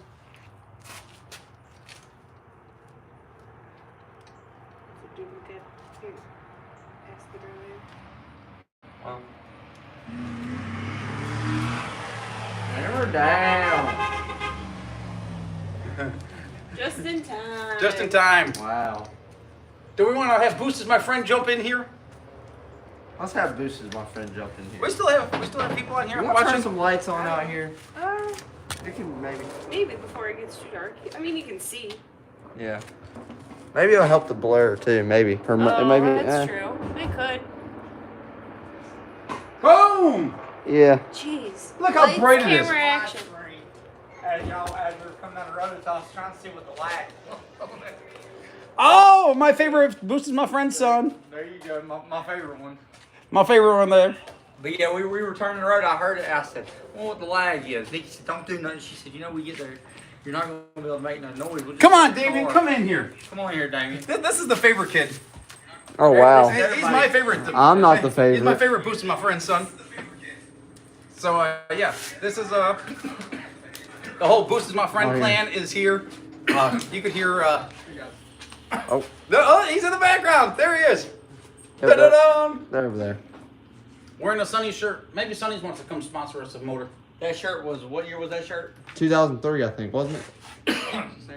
Or wasn't it? No, it No, wasn't. they was older than that. Yeah, no, it was like 19. Andrew Brent gave it to her. I got one too. I think it was 1988 or 89. It was yeah. It was old. Like brush Look, off. everyone's saying hi to Damien. Hello, Damien. Say hey, Damien. Hey. Hey guys. Oh, here. Give yourself a shout out, son. Go check you Go out. subscribe to my YouTube channel. It's Damien Pacehour. Tell me how to spell it, because not everybody can spell that. DAMIANPASOUR. There you go. That's only one S? Yeah. Yeah. Hey. You didn't know that? Hey, Grace. So yeah, any more questions, guys? Come on. Roll them on in. Who threw $10 on there? Somebody gave you $10. Clock works. Guys, I appreciate it. He tossed us $10 to put a Hemi in this thing. Maybe we'll get there one day. Yeah. Big block. And then, Might be a little while. yeah. I'm getting eaten up alive. Hey, welcome to North Carolina. Y'all don't have bugs like that. Oh, I I mean, we got mosquitoes and stuff. I got a golf ball. I don't think y'all got these size mosquitoes. I got a golf ball bite These on my things- foot right now. These things put welts on you. No, this one's big. Yeah, it's like ants with wings. Oh yeah, I've been sipping on those suckers. That's rough. I was walking around with a hammer smashing. Check out Red. Looking good, son. Is he doing his slow motion scratch right now? He is. Scratches your. Everyone's saying hi to Damien. I think everyone liked Damien more than Snacks. That's easy to do. Oh, yeah, sounds good. Them ladies like snacks. What other questions do you have down there? Rolling some questions, guys. If there's not a couple questions in there next, when I get back with my Gatorade, we'll end the video. You guys want a drink? I'm good. Damien, my favorite pacer. Oh, so what were we doing? They were working on these little bars here for part of the roll cage. Looks good. Yep. Looking good. Looking Caden was learning how to. Notch. Yep. Because we're trying to get this one done. Any questions? What kind of Gatorade? Nick's a liar. That's First a of all. Gator. He Powerade. said, hey, he said, well, I'm going to get a Gatorade. He got a Powerade. It's Powerade. We do have. That's the Light Gatorade Gatorade. he's got right there. This tastes like freaking great medicine. I don't know how. I'm like Weezer, baby. Andrew said somebody needs to do a burnout on something. Dad, go get the I Tahoe. started Go get the Tahoe. That's what I started doing. I Go said, get the Tahoe out. I didn't want your mom to cuss me out about her tires. We'll toss the beater in the grass and do one. Somebody asked about drag and drive again. Would you ever do a drag or drive? We've done drag and drive in the past. Nick did. Yeah, I did what? drag- 2013. You started doing. 13, 14, 15. Then in 16, I rode with Jeff Ledge Jr. Yep. in his Civic. We came in third place, and his dad won in Mad Max. And he went 6.00s because he had a timing retard on the damn thing and never put a friggin' 5-second pass in it. In 17 is when you brought out the Dirty 30. You and Ryan went. Yep. In 18, I went with you and Ryan, Mhm. and we haven't been back since. Mhm. How far are you from Bristol? Yeah. We're 2.5 hours. 2.5 hours, I guess. I don't know. They say 2.5 hours from Bristol. Closer you tell. being Right now done. we're near. We're about a half hour outside of How Mooresville. close are you 45 to minutes being done? north of Charlotte, I guess you could say. How close are you till being done? With I guess they're talking about that. We're gonna try to race this car in 1 month and 1 week or something like that. Yeah, there's a lot of work to be done. Well, I think it's possible. LS or small block Chevy? LS is work. I'm pretty sure a stock block LS or Stop stock block it has been faster than stock bottom on an Yeah. LS has probably been like 2 or 3 tenths faster than a stock. Easily. Well, easy. Easily. This is getting Easily. our typical big block in it though. Yep. We're not doing any of that. This is gonna have right now. We're waiting on some parts like that for our good motor, our new one that like I started assembling pieces for when we lost the Dirty 30. But for right now, this is probably getting my 10.2 deck 509, 511 cubic inch motor that's over at Harold Engine Dyno right now. He's the one that found out that our fresh crankshaft was bent, so we dropped off another 4-inch crankshaft that luckily I had. And he's able to, yeah, he's able to use that. And he's rebalancing that, and I'm getting that all set up, and we'll slide this sucker in there. I wish it had a little bit more compression, but it should be snotty enough to make some. I mean, we made plenty of good power to go be competitive with what we need to do short term, but it'll be a good piece. Like the motor that's going in, it's been fast. It's been real fast, but as far as our turbos and stuff like that and efficiencies, that motor needs to make a little bit more boost than our turbos are happy making to make the big power. But like I said earlier in the video, we have a 12 gallon a minute pump and 16 Bosch 210 injectors, because that's just like the budget that we have. And that motor and those turbos will make the power to max out that stuff. So it's kind of a moot point, but I'd rather have some more compression in it for this no prep stuff, just for my preference on tuning abilities for this really poor no prep stuff. But The cage fitment looks good. Y'all need to zoom in on it. It looks really good. I don't want to zoom in on that. Turn that camera over here, Cage. Just try to show them Is how the fast toe it in is. and toe out more manageable with the straight axle in the front? There's none. There isn't any. What's your opinion on 14 bolt full floater axles? They're probably heavy as hell. They're talking about four-wheel drive stuff now. That's probably heavy. What as rear gears are you running? You already said that. Yeah, earlier. we run everything from a 3.0 to a 4.10. I also think somebody said, where are you racing at for the first time? Y'all aren't gonna know, because I want to go to a private test session. We're gonna find a track around here. First, you gotta hit the bumper on this road right here. Oh, don't let me know. Tell them the bet. Tell them the bet. First, you gotta be hitting that bumper you gotta right come in front of there. the camera and tell Get in them. front of the camera and tell them. All right, tell them what the bet is. Come on. Don't be goofy. Oh. Making a mess. So what's the bet between you and Nick? Okay. So what is the bet? You know the bet. So what I is don't. the bet? The bet is I'm taking your $100. The bet is that I put $100 that he cannot build this thing and first ever pass, like ever, drag the bumper out In front of the shop. in front of the shop up there. Why you being a hater for? He's Why you out there. He cannot drag the bumper first pass Turn the for camera $100. back around, Cade, and stop moving the camera around. So Right?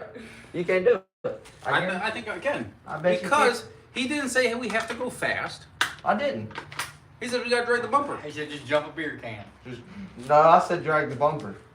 Well, it depends on how low the bumper is, though. So that's another He said he's gonna raise it If the up. bumper's like Wait, 2 wait. inches, See? inch Yeah, and a half, see? or is the bumper like 4 foot? There's a big difference there. So you got Who says the bumper's even attached to the car? Yeah, drag it. You talking about a Drag chain that down the thing. road? It's gonna be like just like your wedding date. I said a wheelie actually. I said wheelie drag the bumper. That's what I said. I can do a wheelie and drag the bumper. Yep. I got enough treble in these Viking shocks. I got a low enough spring rate. I'll throw my rear springs on the front of the car. Let that front end freaking fly. I got 3 sets of. I bet you can't do it. I got 3 sets of rear springs that I toss on this car depending on what the racing we're doing. I'll toss one of those up in the front, a nice weak one in the back.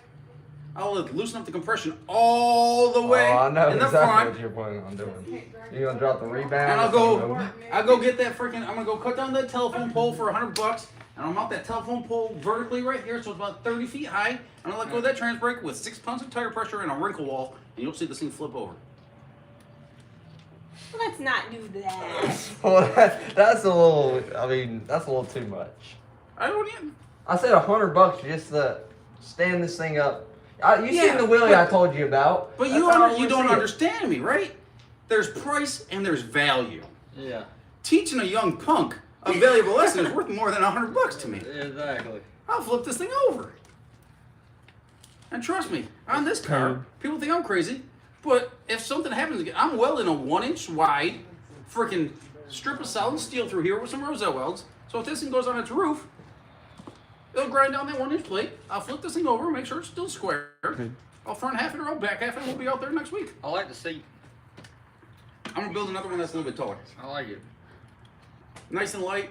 Yeah, It's comfy. it's cool. It's I'm gonna mount my shifter and everything like that. It'll fit the I'm truck. gonna mount the shifter right off the tail housing of the Yeah. transmission. so that if I go to a stator change or anything like that, I don't even have to play with the shifter Yeah, cable. you just move it I all just back. slide it all back like it's a Lenko, like a Bruno Lenko type deal. Definitely. It's all going to be on all going to be on sliders. Yeah.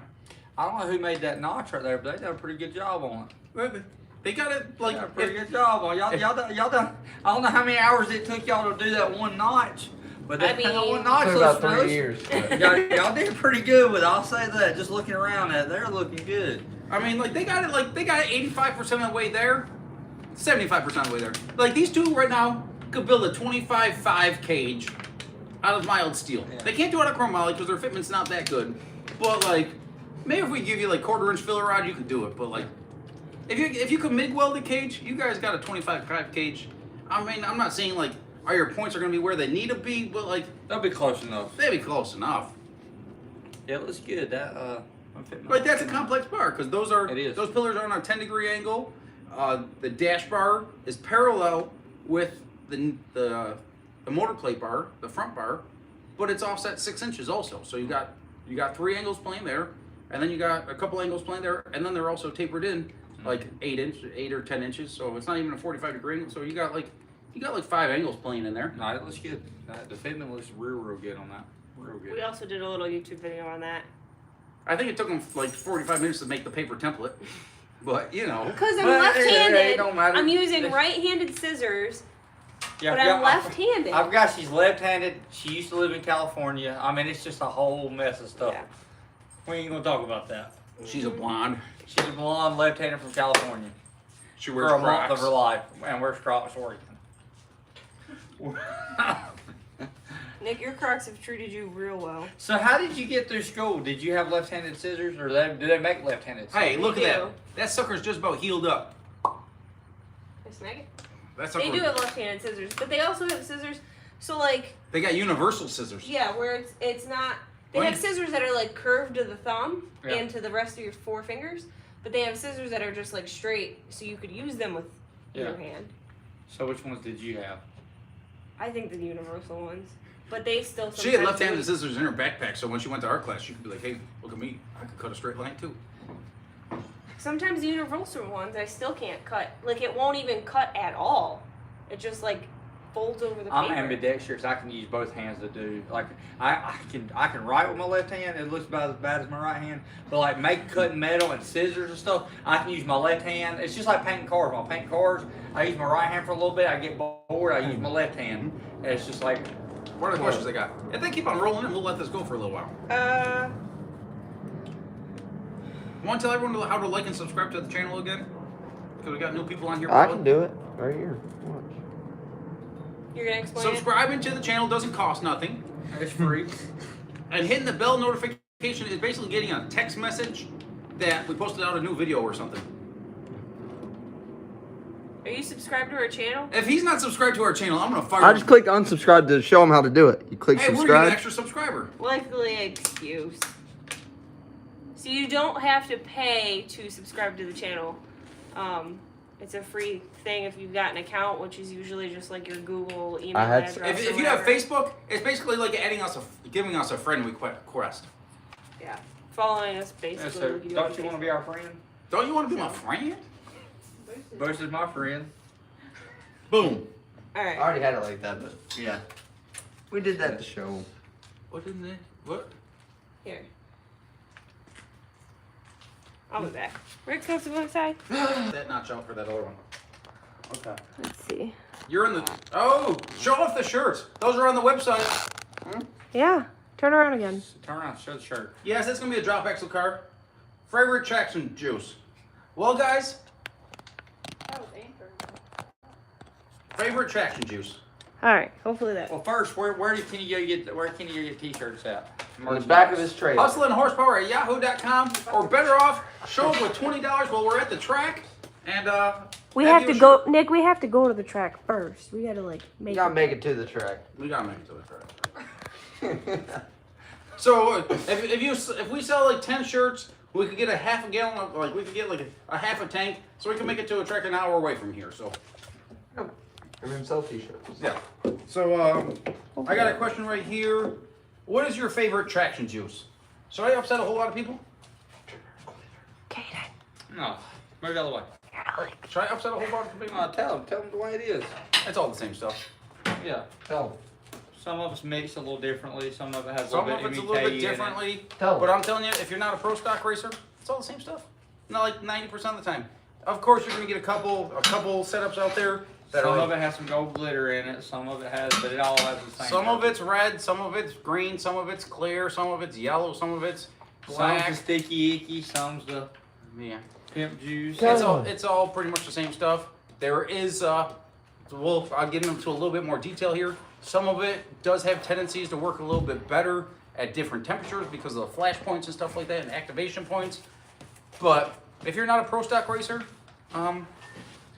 And, I'm not sponsored, so I can just tell you how it is. Tell And like, if you go to a lot of no prep races, a lot of that stuff, some people cut their own stuff, so some of it has more MEK, some has more alcohol. Depending on what you cut it with, can affect how it is. And a lot How of people, slimy it is. A lot of people, when you go to these no prep races, and there's 100 cars. Well, there's 100 cars coming from across the country that is that go through and bring their own special brew. Well, that special brew, when it's over and diluted with MEK, then it makes it slimy and greasy, especially when you put it out on asphalt. If you put any kind of chemical that has a paint remover or has any kind of lacquer thinner in it, when it hits asphalt, it's going to pull the oils out of the ground, and that's why you get that black puddle there. And sometimes it's better not to have nothing but a water burnout than it is to have a glue, because if everybody's racing with water burnouts, you'll have a good surface by the end of the night. If everybody's bringing their own special concoction of this, by the time you go through 300 rounds of cars, then you're better off not even to use their groove to make your own groove, because the surface gets crappy. It gets slippery. So you can have the world's best tune-up that'll drag its bumper on a dry, no prep road at all, and you go to one of these no prep races, you're going to burn your tires off first round because all the different chemicals. It gets complicated. You got to know what you're looking for. But like I said, when we went to the finals of the second chance race, I think we ran through like 45 cars or something like that in the second chance race, and there was a lot of bad dudes in there. In the finals, we dropped off like a half a tenth to the 60 foot, and it's just because there's a concoction of everything out there. There's another thing we can touch on where it comes to like no preparation. There's a big. No, we can't give these people too much information. No, but there's a big thing that it's kind of like playing the lottery. Everybody can play the lottery, but not many people is good at playing the lottery. There's really only probably 10 or 15 cars that I know of that are real good no prep small tire cars. Everybody else that thinks that they're going to bring a 7.0 bracket car and go out here and because the time is 7.0s, but when you take a 7.0 car that goes on 149, 60 foot and 7.0s at 98 mile an hour, and then you take a car that has to go 130 mile an hour to go 7.0s on the same surface because you're running a 178 or a 180 60 foot, everybody has this misconception, well, it's only 7.0s, but you have to have enough to get it done in the front half to not kill your car, but you still have to have mile an hour to carry. If you don't have mile an hour, if you go to any of these no prep races that you think you're going to win, you're not going to win. I promise you, because the cars, the back half numbers they're putting up are fast. So, like I said, there's probably 10 or 15 cars that are real legit cars that go and win. And everything else is just you're going out there to hang out, to hand them your money. It's very deceiving. Very deceiving. You're not going to just take a car that goes 6.0s and slow it down and go and be competitive. It's just our truck, the 33 Dodge truck, the one that this is replacing, the homegrown Hustler, that was probably one of the most deceiving cars on the property by like bar none. It was one of the most deceiving cars out there, because if you watched it at the starting line, you think it did one thing, and if you watched it at the finish line, you thought it did something totally different. And it's just the way I ran that car. Going back to the thing that when we were out racing, it's me and Maddy, and I have to leave a margin of error in certain areas of the track that are a little bit larger than I'd like to efficiently run the car at. But in doing so, I can print time slips and I know what it's going to run. So I'm racing myself, and I leave as much margin of error as I think I need to make that pass. But that's just how I run the car without having someone at the starting line that's saying, hey, it's doing this or doing that. Because like I put a tune bit in the car, and I have gone through there with multiple, knowing what other changes I might make, and we get up there and about five passes before we make our pass, I modify the tune-up to what I'm going in. Like, I'll have I have the computer with me, and I'll walk up to the start line, and let's say we're 10th pair, by 5th pair to 5th to 8th pair, I left the starting line, and I'm walking back to the car, and I'm suiting up, and that's the tune-up we're going with. And I'll make my little changes there that I need to make, and worst comes to worst, I know that guy could do a burnout, and I got 2 minutes to finish up my tune-up before we had to roll into the burnout box. We generally have 2 to 5 minutes, and having a very small crew, generally just me and Maddy, and now that we got like these guys that could come out to the races, it'll help us out. But generally speaking, when it was just me and Maddy, if we got to take our 2 minutes, or if we have to tell the other racer, hey, it's going to give me 2 more minutes or whatever. If you want to go in there, start the clock, so be it. We'll be there when we're up there, and we'll be in there in time. But I got to do what I got to do. So that just is what it is. Because when we pull into the burnout box, I need to have the car as right as it needs to be. And we've had times when we roll up into the staging lanes, and I get back and I start the car up, and say the air fuel ratio is off, left to right. And you get out and someone pulled the spark plug off or something like that. Or I set my shocks, literally, like when I get back 5 pairs before, I go over all my shock settings, like literally before I get in the car. Because we've gone back and you have a shock setting, someone went in there and having coilovers that are exposed on the car, essentially, big front fenders or shocks that are easily to reach over there and turn a knob. I've been in there and we've lost a pass because knobs were turned or something like that, and I know they were turned because if I have Maddy make an adjustment and I say, hey, move it 3 clicks clockwise, and the thing is counterclockwise 3 clicks, okay, then I can go and quantify it and say, hey, maybe she turned it counterclockwise instead of clockwise. But if it's 12 clicks off compared to the other shock, that doesn't add up. So you're able to quantify those things, or at least I am. So when we had, I started building a pretty good repertoire of the homegrown Hustler, of what shock settings I was running, tire pressures and activation points of different things. And there's tune-ups and then there's chassis tune-ups, or there's chassis tune-ups and then there's like power management tune-ups and stuff like that. And they start coinciding, and the more passes you get in the car, the more you can start tying the chassis setup into the tuning setup. And like Samuel was saying earlier, you might be going a 7.0 at 98 miles an hour, or maybe you'll go 7.0 at 130 miles an hour, or 180 miles an hour, right? Like, and all those increments have to play together. But if you're 60 footing a 150 60 foot, or if you're 60 footing a 220 60 foot, your shock settings and your power management, they all go along with each other to make those changes and put everything where you want it, like in a dynamic state when you're bringing the power in and stuff like that. And especially running a drop axle car, and someone asked earlier, are we going to run the same front suspension setup as in the Mustang? Yes, because the Mustang setup was out of the homegrown Hustler. So it is a very, it's the same setup that I've used, and that setup, it isn't overly forgiving. It's just not. It's a lot of unsprung weight, and when it's not right, you're gonna know it, because it's gonna piss the car off instantly.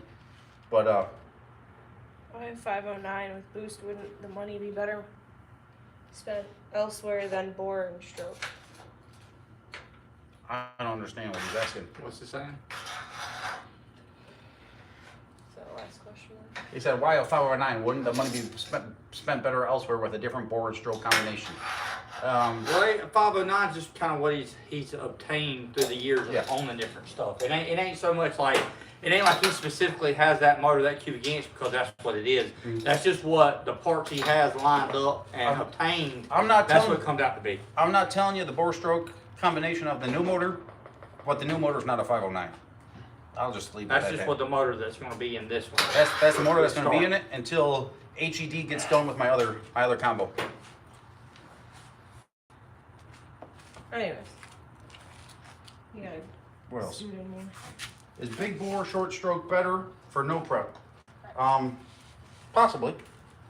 Is chassis just tacked or is it welded? A couple of the bars are fully welded.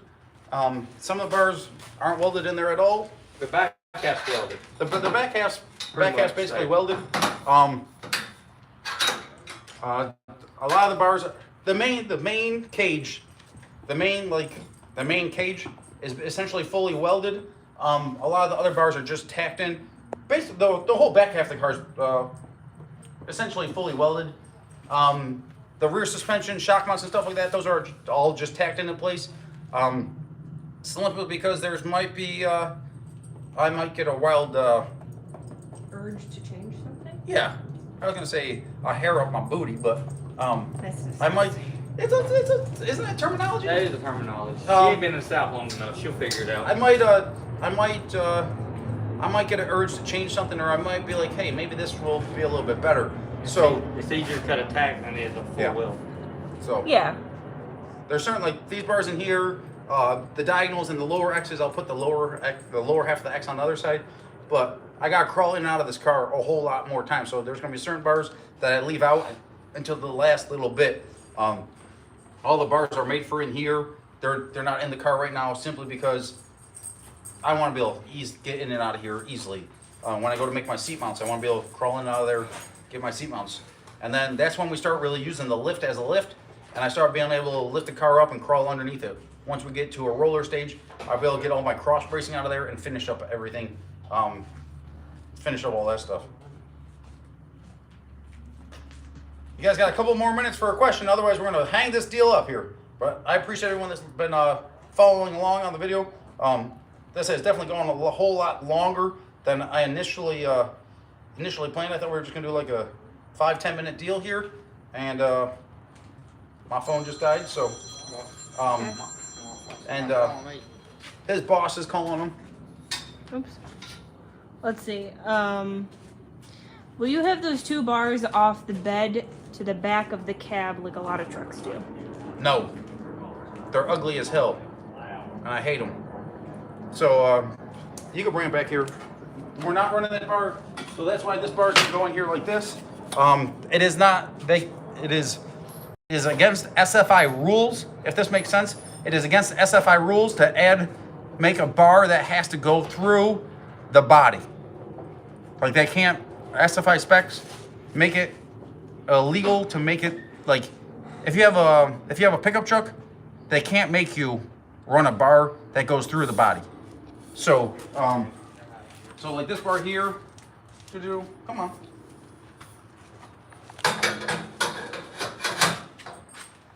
Like this bar here,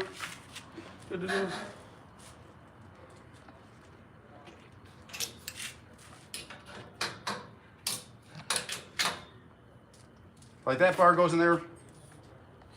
It's not fully in, but that bar basically sits in there like that. So we have, you can see how the size of these triangles.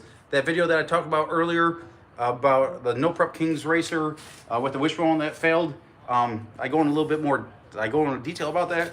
How triangles are the strongest geometry shape or whatever. So you see triangle, triangle, triangle, triangle, triangle, triangle, like a big triangle here, and you see the triangle here, and then all these triangles in here. I'll probably go through and I'm probably going to do a triangle from the cross brace in here as well, and then I'll probably go through and do some small, probably just some flat gussets in here, so on and so forth. But I also did it this way because these bars here on a 20-inch center. So if we want to switch this car to a 4-link car on a 20-inch center, we could do it. The rear shocks here, the rear shocks are tapered on like a 10-degree angle, 15-degree angle, because you could see the spring here is on the inside for a big tire car here. But if I want to switch it to a 4-link, I could go and fabricate up some adapter plates to go and extend these for like a 22-inch bar here, or I can change it to a 20-inch center and build up 4-link brackets off of this bar here, and just tie in a second hoop through here, like a second hoop through here, to make like a 22-inch lower, 20-inch lower 4-link bar. And then like probably like, I don't know, a 14, 16-inch upper bar for a 4-link setup if I wanted to do that. Need some of that purple dry. That syrup. I don't know where it is. Right in front of you. Where? Oh, Right there. found it. But yeah, we don't have to, legality-wise, there doesn't have to be a bar from up here to down here. Does it add strength? Yes. Is this stupidly strong? Yes, most definitely. In the case of an accident, do we have a lot of structure in here to protect myself? Without those back bars, most definitely. Would it be potentially beneficial to have a bar in here in case like something was to happen? You could argue that point, yes. I'm not a cosmetic guy, but they're ugly as hell. Bars that usually, so are they talking about the bar that goes from like the top of that From the top of the main hoop down? back. Is that because maybe their funny car cage isn't existent or isn't as involved? I believe if your head is partially behind the funny car cage, this main hoop, I moved this main hoop. We had a guy comment earlier on a video a couple days ago. He said, "Oh, you sit so far, or that motor's so far forward." Not really. This main hoop is right along the back wall of the car. I did that for one reason, because I'm 280 pounds of muscle and fury. I want to make sure my weight was as far back in the car as I could. 280. Well, you weigh as much as that rear end, so yeah. Yeah. Probably. That rear Alright. end probably. That rear end's heavier than me. Nah. Mm-hmm. I know. I'm just going off with. Once we gun drill those axles and start flange them and stuff like that, we'll get a little bit of weight out of it. But Some things are heavy. Yeah. what other questions you got, folks? YouTube superstars. Yeah. Again, we appreciate everybody who's tuned into this live feed, who watches the videos. And we got to say thank you to Snacks and Race Cars. Race cars and snacks. Race Cars and Snacks. Say it right. They made us Put some respect on that name, boy. Yeah. He made us $8.06 on his video, and we were able to buy him his chicken sandwich. So thank you guys, we appreciate it. His dinner yesterday. We got him his dinner yesterday for helping us wheel and Chicken deal sandwich. and sell some stuff and get rid of some stuff and make some race car monies. So he came over yesterday. Yesterday afternoon after all the work was done. No, I'm just busting his balls. He came over yesterday and helped out a bit, and he was game for helping us out doing some non-race car stuff yesterday to try to liquidate some money or liquidate some things to free up some money to keep the build going. So yeah, the trailer is potentially, we have a couple people seriously interested in the trailer and one person seriously interested in the truck and the trailer, and that would suck if that sells, but that would give financing to let this self-funded journey continue. Yeah. Until we go win that $100,000 in a month. Then I'll regret selling it. Then you'll need it. You'll need to go buy Then I'll go buy it back. Then you go buy it back. Be like, hey I'm like- man, I'm gonna need that back right now. Can I have that? Can I have it? Can I buy it back for about like a little less since you already got your use out of it? Since you used it for a couple weeks, can I have it back? Can I have it back, possibly? No. But if the truck and trailer does sell, We still have the bus. we still have the school bus, and I'd potentially be interested. Now, don't be sending me anything that's already for sale, but we can't buy it unless the truck and trailer sell. But I'd potentially be interested in a metal constructed motorhome, something like an old like Silver Eagle. That's something like relatively priced, guys. Like, don't be sending a motorhome that's $50,000. Like, I wouldn't be looking for a single freaking wheel for my beadlock if we had 50 grand to spend on a motorhome. But if there's an old like Silver Eagle metal constructed motorhome or something like that we could live in, and that we could also use a couple times a year to go out of town racing with, like a longer trip. But we'd probably go back to the school bus, and we'd be on the hunt for another non-stacker trailer, something cheaper than what we're selling our trailer for. That's ideally something like a 34, 36 foot V-nose like we used to have. I'd potentially buy my old trailer back if I could buy that one. So if the guy's interested in selling it, I'd be interested in buying that trailer back. But it has to be pretty large, enough for this car, plus room for our merchandise and stuff like that, plus spare tools. What? People. Yeah. People will be people. Oh, what have you thought about doing? Well, we're going to be doing eventually, but have you thought about the design for a new T-shirt? Race cars and snacks. Race Cars and Snacks is gonna have one. I'd love to do a tribute shirt. Or a lot of people, or several people have asked for a Dirty 30 Homegrown Hustler tribute shirt, and I think that'd be pretty freaking cool. Do a tribute shirt of the Dirty 30 and the Homegrown Hustler. Yeah. But I don't know. We'll come out with a shirt with this, but we definitely won't have this. We will definitely won't have a shirt for this car Couple months. for a couple months at least. After we win that $100,000, we can put the Put an order in to get some. we can put put it on layaway. We done? My producer is like, she's Rushing going, it. she's going like this. I think she wants a nap or something like that. Yeah. it's that I'm time. sick of getting She's- bit up by these bugs. She's getting mean. You gotta get my off. I need a snack. We've been on this. Snacks, you're slacking. We've been on this What I do? for 120 minutes. We've been on this for 2 hours. I thought this was gonna be a 15-minute live view. Guys, I appreciate all you guys that are still on here. Asking all the questions. asking all the and, questions and stuff like that. That's the reason why I do this stuff. Some people think we're YouTube millionaires. We don't, like, maybe one day, but sure as hell not today and not tomorrow. I mean, Snacks made us $8, so we got a free chicken sandwich out of the deal, so that was pretty cool. But besides that, we ain't making no millions. And then you went backwards on buying me food. Yeah, I lost money And by yourself. Yeah. So, I mean, but hey, it's all good. It's all about the journey, right, Snacks? Are you watching us? Yeah. No. He's watching himself. He's like, guys, look, I'm famous. I'm on TV. I wish. I'm gonna cut him a mohawk this week. I forget A that. mohawk? I told her, I said, we need to cut you a mohawk. As soon as this ends, we're cutting Nick's hair. Yeah, I'm cutting my hair Yeah, as soon I've as been this ends, telling because, Kate like, I need- I'm You want a like, mohawk? I'm just, I ain't putting on a mohawk. I've been telling Kate he needs to cut a mohawk, but he just won't listen. Can I just cut you a donut? Like, Cut you a bowl cut. Hey, no, I'm not that goofy. you We'll just are. cut You're your pretty hair with your goofy. hat I on. will say, like, you my kid, I can say it. You're pretty goofy. I'm not that goofy. Pretty close. No. So, guys, I appreciate it. Anything else to wrap up? I don't think so. Everyone that likes and subscribes to it and watches the videos, and those that watch the full ads and stuff like that, guys, I appreciate it. Every little bit helps. It helps out a lot. The guys those that stick through and watch the entire ad and something like that, that helps out. But if you guys want to skip through the ads and you just want to get something out of the journey too, hey, it might not help us out nearly as much, but it still helps the sport as a whole, and it is what it is. YouTube figures that 1 in every 7 of you watch the ads. So 6 of y'all are letting us down, and that's all there is to it. So we know YouTube, that's how they pay us, because they say, well, 1 in every 7 people or 1 in every 6 people is going to watch the ad, so that's what we're going to pay. So we need 2 of you in every 6 of you to pay it, and that way we double our money.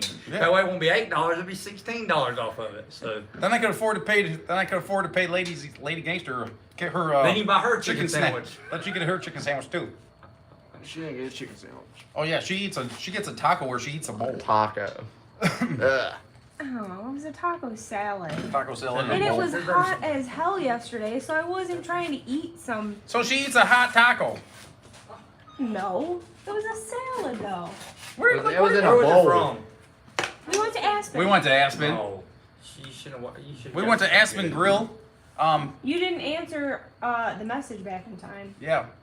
I did. I said go to Buttsie's. They got similar food, but and then I looked. I said, well, they closed, so you weren't. We went We to were Aspen already Grill at Aspen. because they got good sweet tea, and they'll Sir. refill it. Yeah, their service is good. Well, I forgot to put it in the refrigerator last night, so my glass of You sweet said tea cherry wasn't there for this setup? one. you gotta get Ugh. it set up. Cherry setup. I like the cherry setups. It's good. I can't drink a whole one because it messes up my stomach, but I like a couple sips of it. Is everyone out of here? Yeah. Guys, I'm gonna hang up this video and go spend 18 minutes and go watch our upload this evening that I posted at 5:30 about the No Prep Kings Racer. If there was one video that I would encourage you all to watch, it would be that one, because something like that is something that I don't want to say it this way, but was obviously overlooked by some professionals, and it could have been a really bad situation. So some people There's are still gonna 109 people watching. really Yes. like and subscribe to the channel so we can be YouTube 112. But I superstars. signed into it. Yeah, 112. Most another likely $10 they're already, to like- get me a Y'all are sandwich. dedicated. If I had 40 or 50, if I had 50,000 subscribers, I wouldn't be If selling. we have 50,000 of you subscribers, we'd be good to go. You know what? Not the losers that done signed out. You know what, guys? Yeah, you guys. You know what? We had 150,000 views this month, which isn't like, I mean, that's pretty good That's for a us. good three. Like that's pretty good for us. I mean, like Street Racing Channel and friggin' Matt Rice, that were probably at like, I mean, they've been doing it longer than us, but like Yeah, their those subscriber those count guys, is a lot those guys, higher. those guys have a Just 250,000 drum subscribers. Friggin' our friends over at 1320 Video. There's a possibility those guys might be showing up in the next few weeks. I'm not gonna say I'm not gonna post that in a video, but since you guys are still here, I'll give you a little sneak peek. There's a possibility 1320 Video might be showing up to do kind of a pretty cool deal, and if that's a possibility, it's not lock, stock, and barrel, so I'm not gonna post nothing about it. But there's possibility something going on there, which would be pretty cool. And then I got another $10 to get me a sandwich. who did that? Give him a shout out. Thank you. The same dude. Yeah, To get her a sandwich. yeah. Mm-hmm. I appreciate Extra it. $10. He said, "Here's a tip." Who was it? Your mom? Did your mom buy your mom? So guys, Here's we 10 were good at we took them out. We told them, hey, if you come and help us out today, help us deliver some stuff that we're selling, we'll get you some Zaxby's. Well, Maddy didn't really want Zaxby's, Thank you. so Thank you. so we went and got him a chicken sandwich somewhere else, and he's like, I don't know how to order it. I said, dude, do you really have to call your mom? We're out to eat, the three of us. Do you really need to call your mom to order? I didn't know if And I he would. legit called his mom. No, I didn't. Okay, maybe not. but- No, I literally. He had his phone out and he was thinking about He it. was texting her. He probably texted He her. thought about it. He Mom, thought can about you it. tell this lady we don't? He thought about it. This kid right over here legit was about to like call his mom to ask him what Mom, how do I want my sandwich today? how do I get my sandwich? Mayonnaise, no lettuce, no tomato. I mean, it's a chicken sandwich with mayonnaise. Like, how hard is that to remember? Is it grilled or breaded? That's what I Grilled, was saying. I was confused on that. crispy. He gets breaded. Breaded. Yeah. We in the South, everything's breaded. Okay. We don't grill nothing. We grill stuff. We grill steaks. We grill stuff. But when it comes to Damien chicken, over here? chicken's always breaded. This kid's like, he's like I was when I was a teenager. Like me, myself, right? I used to work in early young college. You're still not in the video. In college and in high school, I worked at Tim Hortons. Tim Hortons, for you guys that are down south or something like that, it's a well-known coffee shop that like donuts and stuff like that. Almost like people are Like a gonna be Dunkin' mad- Donuts-ish. Yeah. People are gonna be mad if I make this comparison, but it's like a Dunkin' Donuts. Yeah, Northerners would be mad because like Tim Hortons is better, or at least used to be better than Dunkin' Donuts, but they're all getting corporate now. Dunkin' Donuts. The only thing good at Dunkin' Donuts is the holes. The Yeah. plug holes. The Timbits. I've never had those, but we got That's the only thing Timbits. good there. Listen, we're from the South. Krispy Kreme is where it's at. Like Krispy Kreme Krispy and Kreme. Dunkin'. If Krispy you get- Kreme if you- kills Dunkin'. Oh yeah. Oh, Krispy- if you get but- Krispy Kreme like fresh that are just Yes. glazed, The Melt hot in your side's gotta be mouth. on. But if you go through, which I don't support, well, we ain't gonna talk about that. But anyways, Dunkin' Donuts, the holes are the best thing on the menu. The best thing, I promise you. You gotta get the plug holes. They're freaking great. the plug holes. So like, Tim Hortons has I was, cake batter. so when on I was there. when I was in high school and early college, I was just like Damien, right? I'd take whatever. I used to make like, I want to say $180 a week, and I should make $180 a week, and almost every week, or like at least once a month, I'd save up all my paychecks and I'd go buy something and I'd flip it. And even though I was making, I want to say $8.70 working at Tim Hortons, I essentially turned that into like $16 an hour when I was in high school, because like I'd go and buy something for and- $100 and sell it for $150. yeah, sell it for a little bit of a profit. Yeah, always. So, and I do that like all the time. So like, that's all I did, right? Like, because you can't, there's no way you can make enough money. What? Going back to it. Yeah. So like going back to Damien, like this kid right here, you guys, like, he ain't out there like hustling no one, but he comes across and he finds some good deals out there. And He does his research. he does his research finds- yeah. and spends a lot of time finding some good deals for y'all. And he'll occasionally post on his channel like a car for sale or something like that, and nice quality stuff. And there's a possibility if like someone from up north wanted a car from him, that like if we were going back, we could drive it up there for you or something like that. Like nice rust-free cars and stuff like that. And he doesn't buy anything that's not in like meticulous shape. So like going back into it, right? We all went out to eat and we were cooking s'mores. So this is like a little bit of a family deal right here. So we were all making s'mores and stuff like that. And there was a fire about 15 feet away from his Mercedes. Okay, what is that? An 80s? 91 Mercedes. Okay, this car is like spick span clean, right? He literally pulled out a leaf blower because the ashes were going there. So like if you want to find a car that's like in good shape, like for a good deal, like he's got some good stuff. So check out his channel. Yeah, show it to them. Show these people that. Show them the beans, the baby beans. Nope. Like It's a nice little I car. put wheels on it and everything. yeah, he found some wheels for it, and you bought new wheels for it, right? Yeah, brand new. So like some nice stuff. So He's very particular about his stuff. He don't buy stuff that's not. If he wouldn't drive it, he ain't like gonna me and buy him it. are pretty damn similar. What can I say? Is Orem's Donuts? I don't know. I don't know. When I was living in Arkansas, O-R-A-M-S. when I was living in Arkansas, Those are these legit. Orientals had a donut shop, and it was like legit. And I lived in the RV park, right? But I also lived in the RV park, which was the police station, right?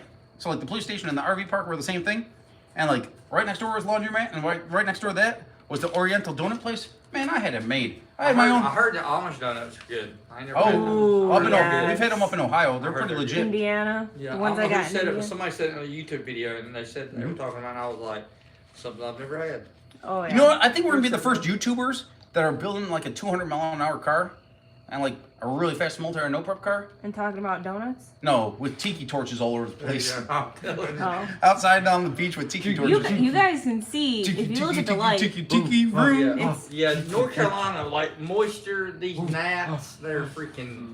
What I really need to do is take my my redneck rope lights that I made up here. My redneck rope lights. These are the lights that we hang in our little trailer canopy. or canopy, yeah. And but I got them hung out here because like we're not racing because we don't have a race car.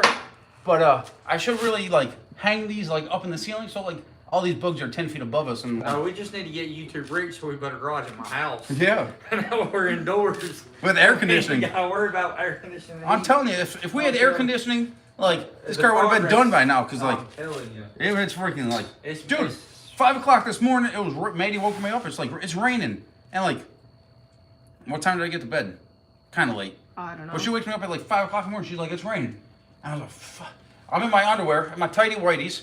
Just picture me, tighty whities, 280 pounds of pure muscle, and I come running out here. I was like, crap, the car's not freaking like the car's not covered. So I go and grab the tarp, wrap the thing up. What? I don't wear tighty whities. Well, Caden said if you're gonna be a YouTube superstar, you need to paint the picture. Yeah. So I'm painting the picture of a Yeah, 280 pound guy that's 5'2" and full of fury. Comes running out here, and I wrap it all up, and my welder's sitting outside, and like it just started to sprinkle. Like she doesn't wake up for nothing. but, Are you like, kidding me? I was shutting the door or the window in the toter home because it was hot. I'm saying I was about to give you a compliment. You just said I don't wake up for nothing. I said for someone that doesn't wake up for nothing, woke up to a couple little sprinkles. So like, I get out here and I'm putting my welder all underneath the overhang and covering up the car and stuff like that. Listen, Nick. It's what time is it? Snack time. It's 9:47. You gotta watch out. When it gets nighttime, Maddy gets mean, and you know she'll put them hands on you. You gotta calm it down a little bit. Don't be disrespectful out here. See, I like Katie Katie gives me, I don't want to see Katie her gives- beat your Katie 218 gives me- pounds of muscle up out here. Kaden gives me knuckles like this. Maddy gives me knuckles like boom. Backhand to the face. Well, yeah. So here I am running around. We got all this all wrapped up. And then I hate being wet. Like, I don't mind swimming, but I can't stand being wet. I can't stand it. Especially, like, I got all these bug bites and stuff like that. So, like, you start getting all itchy and I was like, ugh. I want to just go take a shower. Is that why you brought both fans and put them on the bed? So it could dry Yeah, you off? because I hate my feet being wet. I woke up. Why do you think I wear Crocs all the time? I woke up at my normal 9:15 because I gotta be working at 9 o'clock. And I was like, man, they lied to me. It feels amazing today. It's beautiful outside. I For a love it little when bit. it rains. And then about 2 o'clock, I was like, man, I'm starting to stink. What's going on? Like, my God, it got hot fast. I should probably take this pillow off of my stomach. Yeah, you gotta take the pillow off of me. Take this blanket off.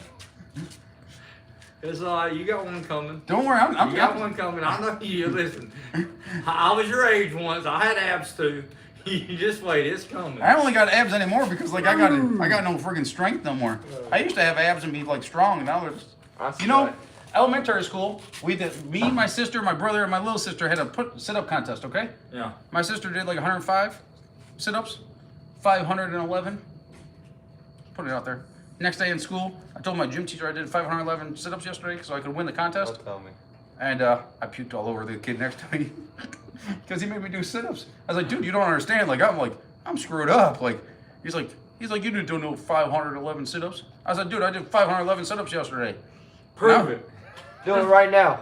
I did like 5. Dude, I can't do that. I got holes in my intestines now. Yeah. But like, friggin', I did like a couple sit-ups and like I puked all over the friggin' place. I can do a lot of sit-ups. I think he believed me after that one, maybe. Well, yeah, 511. I used to do, like when I used to wrestle and stuff like that, I do 50 push-ups, then 50 incline push-ups, like a foot in there. Then I do like 50, like back to back, like then I do 50 push-ups with my feet on top of the couch, and I'd put 50 push-ups with my feet up on the wall, and like do like handstands. There was a day. Handstand push-ups. Yeah. Yeah, that's what they're called. I used to do pull-ups. I used to do pull-ups with like each fingers. Swear to God. I'd go there and like I'd hang just by one arm for like, you know, minutes. Yeah, I wish I was that strong. I can't do that. I can do like 200 sit-ups max. Give me 20 days. So guys, I appreciate everyone. I guess we started rambling there for the last couple minutes. Oh, I can do it. Man, my producer's like, No. There's people You get get mad. angry. All right, we're out of here, guys. Why are they getting mad? They can just sign off. Appreciate it, guys. We'll wrap this up. We'll continue our talking without you. Bye. I don't know how to end it. See ya. Peace. Bye. Bye. Oh, no.